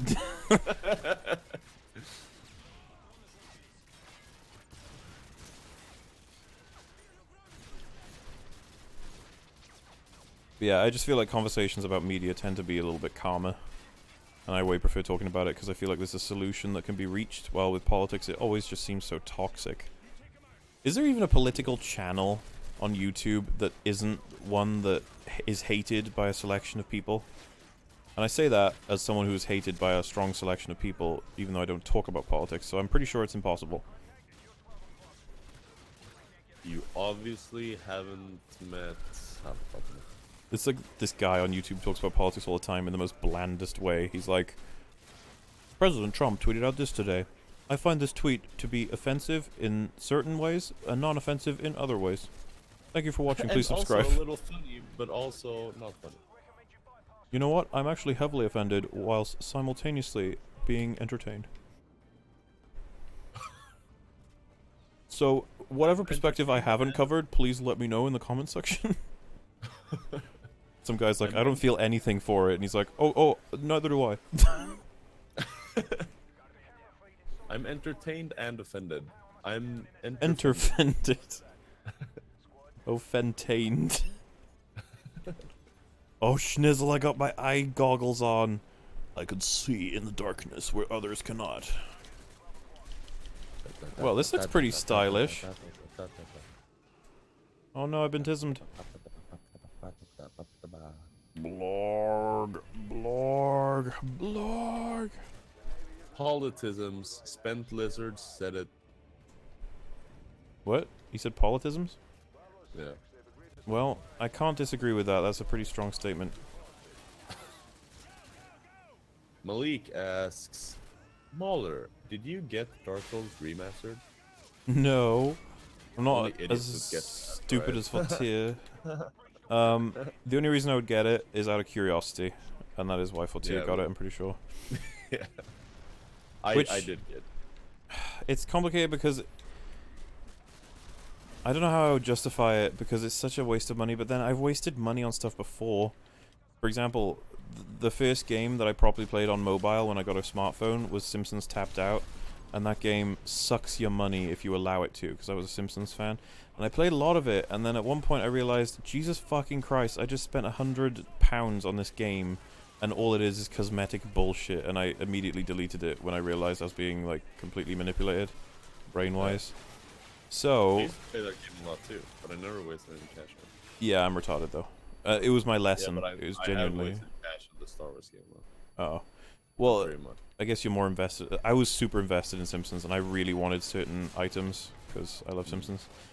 And, yeah, I just felt like I was being manipulated, so I quit out. But the fact... So what I'm trying to say is, I have wasted money in my life, but I see the remaster as such a waste that I'm just like, I can't do it. It would be so dumb of me to do that. But you're curious, though. Yes, I would like to play it, to be perfectly honest with you. Lime Green Hulk asks, do you why? Do I why? No, do you like why? Sorry.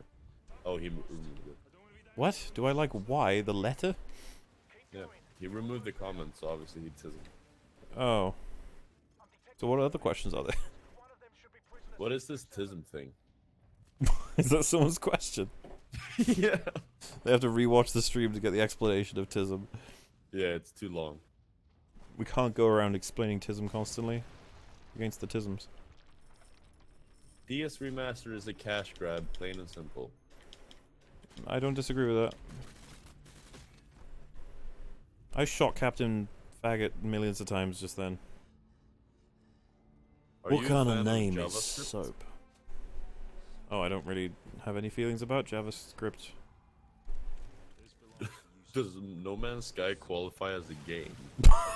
Yes, it's just badly marketed. I love, dude, that's one of the biggest tells about how H-Bomber Guy is a fucking retard when it comes to a lot of subjects. He was like, let me give you an unbiased review of No Man's Sky, because to be honest, a lot of people are complaining about how it was marketed, but I didn't see it get marketed, so I'm not, you know, tainted by that. And it just, to me, I'm just like, if a fucking game's trailer says, Fortier, buy Dark Souls 4, because it's gonna have every boss from the previous games in selective tunnel missions where you can play them all again, including all of the games, by the way, all super remastered and combined together for the fun of it, and then you play it and it's literally not that at all, none of that's in it, and they're like, yeah, we didn't finish it, sorry. You just be like, but I didn't see that trailer though, so it doesn't matter, right? yeah, which is utter fucking bullshit.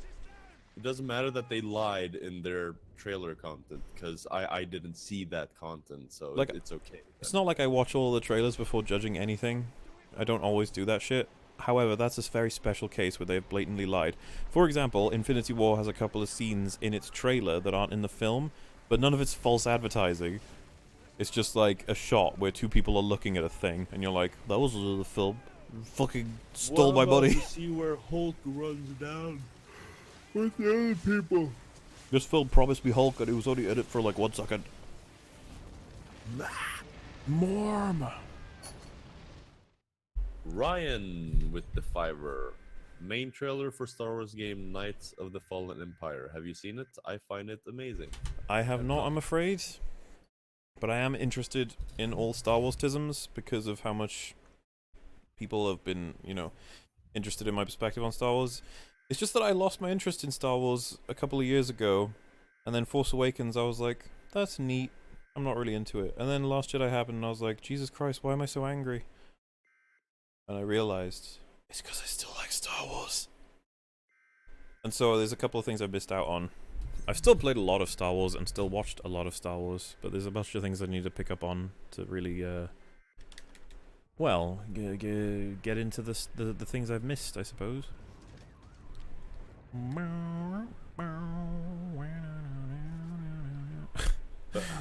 It's an expansion for the online game they have.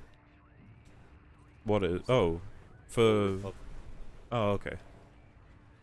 That's kind of boring.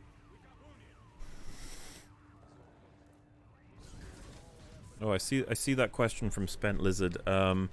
I don't like anybody sending personal messages to actors or actresses about how they fucked up like a film. I just feel like that's taking it a step too far. The fact is, I don't even think that she did a bad job. I think that she just had horrible writing to have to deal with. Yeah. Because she emoted, I guess. I don't really have a problem with anything she did.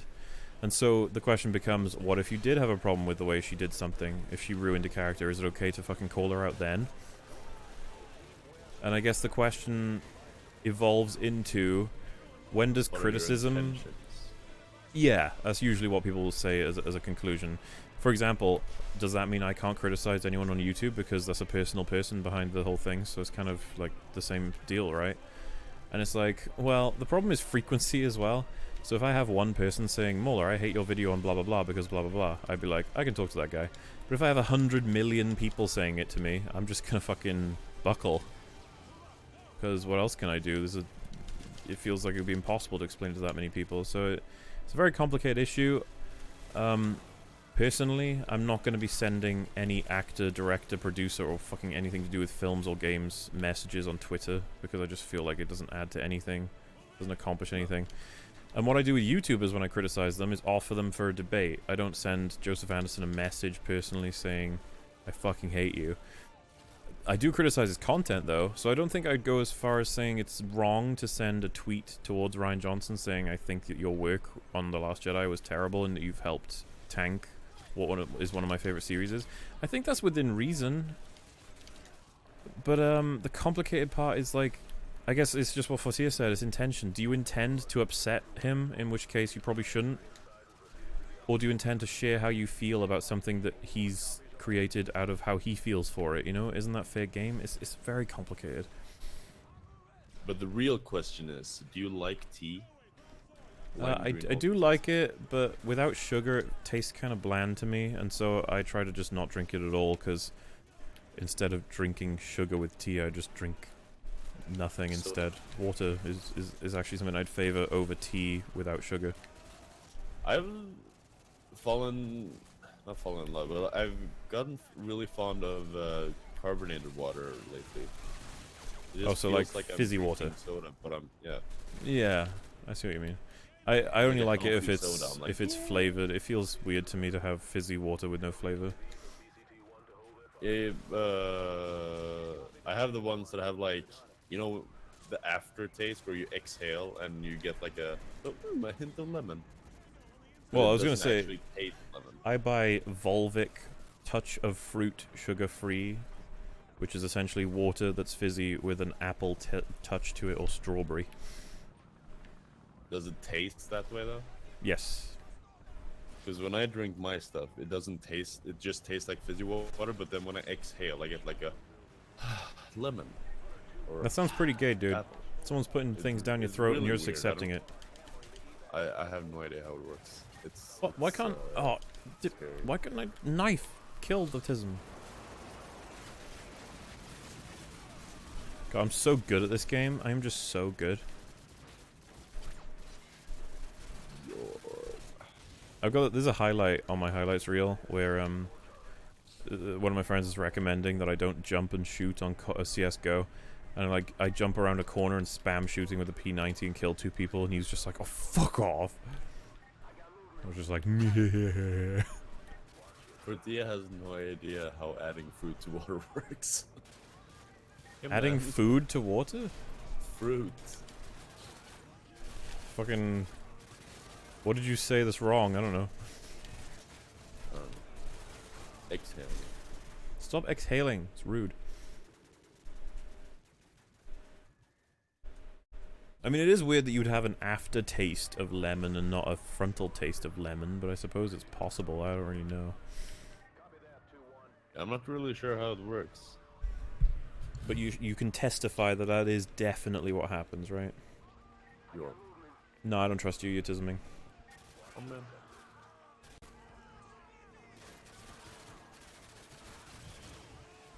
You know what's funny? I probably never would have played Call of Duty if not for my friends being so into it, because I just find it so bland. The way I've been playing it today is kind of how I always played Call of Duty. I never really cared about the story, aside from the significant moments of what happened to Soap? Did he die? What happened to Price? Did he die? And that was about it.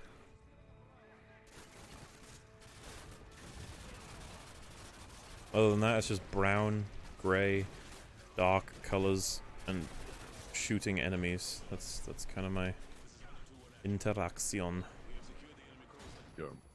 We have secured the enemy blooms. I prefer Far Cry 3. Oh look, it's the Washington Monutisms. That's in New York, right? No. It's in Chicago, idiot. Chicago. Chicago. Chicago. Dun, dun, dun, dun, dun. Defend the Washington Monument? Is that what he just said? That's what it says in chat, yeah. I don't want to defend the Washingtonism. It's a big penis. That's something that is a little bit dodgy in Spider-Man Homecoming, where they just say, Washington Monument's really impressive, and then someone's like, it was built by slaves. And then he's like, no it wasn't, and then she goes, yeah it was. And he's like, oh. And it's like, I don't even know how to feel about it. I'm like, okay. I think they're just trying to go for that her character is just really edgy and weird. She just says the weirdest shit at the wrong time about a Buddha. Yeah. Oh, Price is easily the favorite COD character. Easotisms. What's your opinion on the lightsaber combat criticism of the prequels? Do you enjoy the apparent dancing style or the more heavy style of the OT? I don't like the fight between Yoda and Count Dooku, but I love the fight between Maul and the 2 Jedi, so I'm not sure. What about Anakin versus Obi-Wan? I think it went on for a little bit too long, but I absolutely adored how complicated a lot of the moves were between them. It's really complicated, and I think it's really unfair to just basically treat it as binary. I really don't like that Red Letter Media have started that. You know, the whole like, oh, it's supposed to be, you know, effort. It's not supposed to be a dance. From my perspective, I'm like, it wasn't always a dance. Anakin and Obi-Wan are sweating like hell in that fight. Or are you implying that dancers don't sweat? No, I'm implying that he's implying that you only do dancing in a way that's like it's all pre-planned instead of emotional. La la la la la. But I really, because the thing that really got me in the reviews from Red Letter Media, which by the way, I really like. I didn't like that he says Qui-Gon dies, and so Obi-Wan has a huge emotional reason to fucking lose his shit against Darth Maul. Darth Maul's on the other side of the thing, and the thing is about to release. Here we go. And then he cuts it and goes, oh great, more dancing. And I was like, oh man, that's like my favorite moment in the whole film. When Obi-Wan goes fucking nuts on Darth Maul, and it's all one take, where they do like awesome choreography until Obi-Wan slashes his saber in half. I was like, that bit was awesome, man. And I was like, Yeah. it came across as a dance to blink it? Oh, okay. Isn't like, that a against Jedi codisms? What, To, getting like, angry? React to anger. Oh, probably. This is the whole thing that everyone wonders about the Jedi. Are they poorly written in the prequels, or are they hypocritical by design? Is that the point? Is that the lesson? Well, that seems to be the lesson in The Last Jedi. I'm convinced that George Lucas was trying to say the Jedi were flawed. I'm convinced that Yoda has a deeper meaning. I'm convinced that Yoda being so overconfident and attacking with his actual weapontisms is what convinced him to be the way he is in Empire Strikes Back. Where he was like, you know what? Fuck it. I've just been killing clones, fighting droids, attacking the Emperor. None of it worked.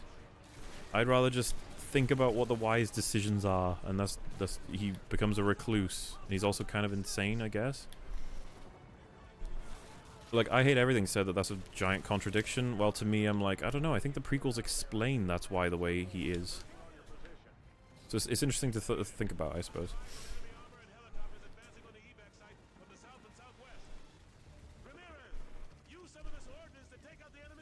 I think I'm gonna go sleep to them now.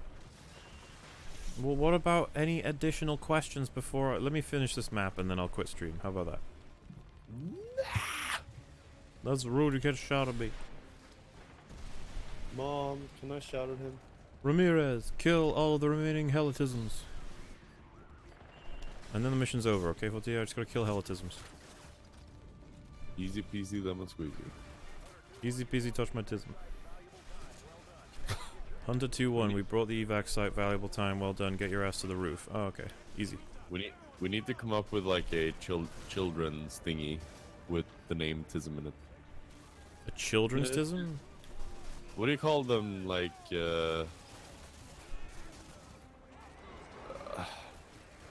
not tail. Hold on, let me Google. Google it, send me. Somebody say You all the way, red, black, blue, blue, black, black. That's the Tismy translation. Blah, I don't fucking know. I will review the prequels. It's just going to take time, and believe me, it's going to be a long one because there is a lot to cover for the prequels. Because I genuinely think there's some horribly bad shit in the prequels, but there's also some stuff I really like. So it's gonna be a complicated one. He has the high ground. Having the high ground is obviously a thing you like. Oh yeah, dude. It's I mean, it Anakin. makes sense. If I you're have on the an high elevated ground. platform to your I love the compared to your memes opponent, of you will Anakin- obviously win. Anakin jumping to the left or right, and then Obi-Wan's like, "Fuck." Oh fuck! You wait there. Feels Wait. smaller back. Do you expect me to move, really? He's like, oh, I have the higher ground. Oh fuck! I'm not walking over there. You come here if you want to fight. Now I gotta lift my arms up too. Have you ever encountered Sam's channel? He shares a lot of similar views to yours. I have no idea who that's referencing. Somebody say... I can't believe I watched all 10 seasons of Smallville. It's still a strange thing that I did. I did too. You're Superman as well. alright. The way I felt about it was like, for every 10 tisms, I'd get like a good episode, and I was like, you know what? It's worth it for this. Yeah. Come here so I can stab you in all the fields.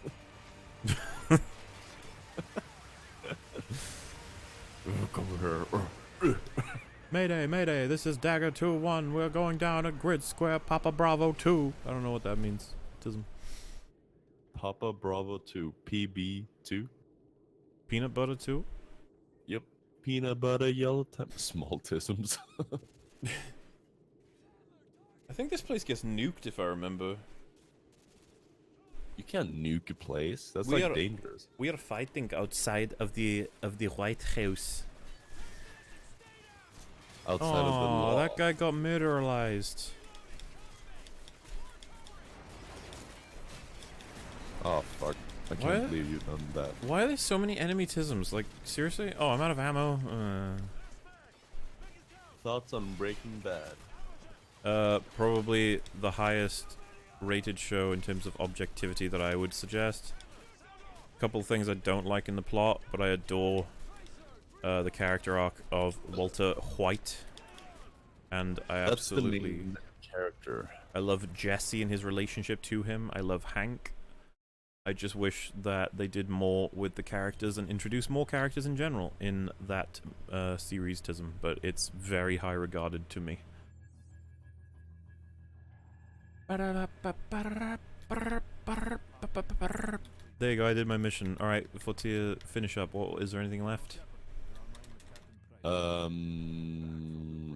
Thoughts on Red Dead Redemption 2 and The Last of Us 2? Last of Us 2 I will probably buy and play. I would like to cover it on my channel. Unfortunately, I need to do the first one first, and I've got other things to do, but that's another one of those maybe pile games, but I will definitely get the game and play it, and also demand that Fortier finds a way to stream his perception of the game, because I wouldn't mind seeing that too, but he probably won't because of flimflam. Do you have a list, like an actual list of the maybe pile? No, it's just in my head. I just know that that's on the maybe pile. And then Red Dead 2, I'm interested in, but I'm probably not going to pursue until it's very much cheaper, because I'm not too hell-bent on playing it. I like the first one, and I could play it right now, even though I've forgotten a lot of it, but I'm not too driven towards it, you know? So, yeah, that's about it. I think I could probably end the stream there. Thank you all so very much for your assorted donations. All of you have been very kind tonight. You will find that I am 50-50 on streaming tomorrow, depending on if Alex wants to talk about Jurassic World regularly or not. But you'll find a week from tomorrow, at the earliest, I hope, a video for my coverage of the new Jurassic Park World film, because I'm assuming it's going to be really bad. But if it's good, I'll cover it in a good way too. You know, stuff. And then after that, I'm going to be working on my solo videos, so it'll take a while. But I appreciate you all checking my stuff out. It's very kind, and I shall see you next time. I would recommend, by the way, you go to the description and find a link to the Discord if you haven't already, because you can find me chilling out in there. You'll find that you're on a lock for 24 hours, but after that, you'll be given access to, I think, 4 channels in total, something like that.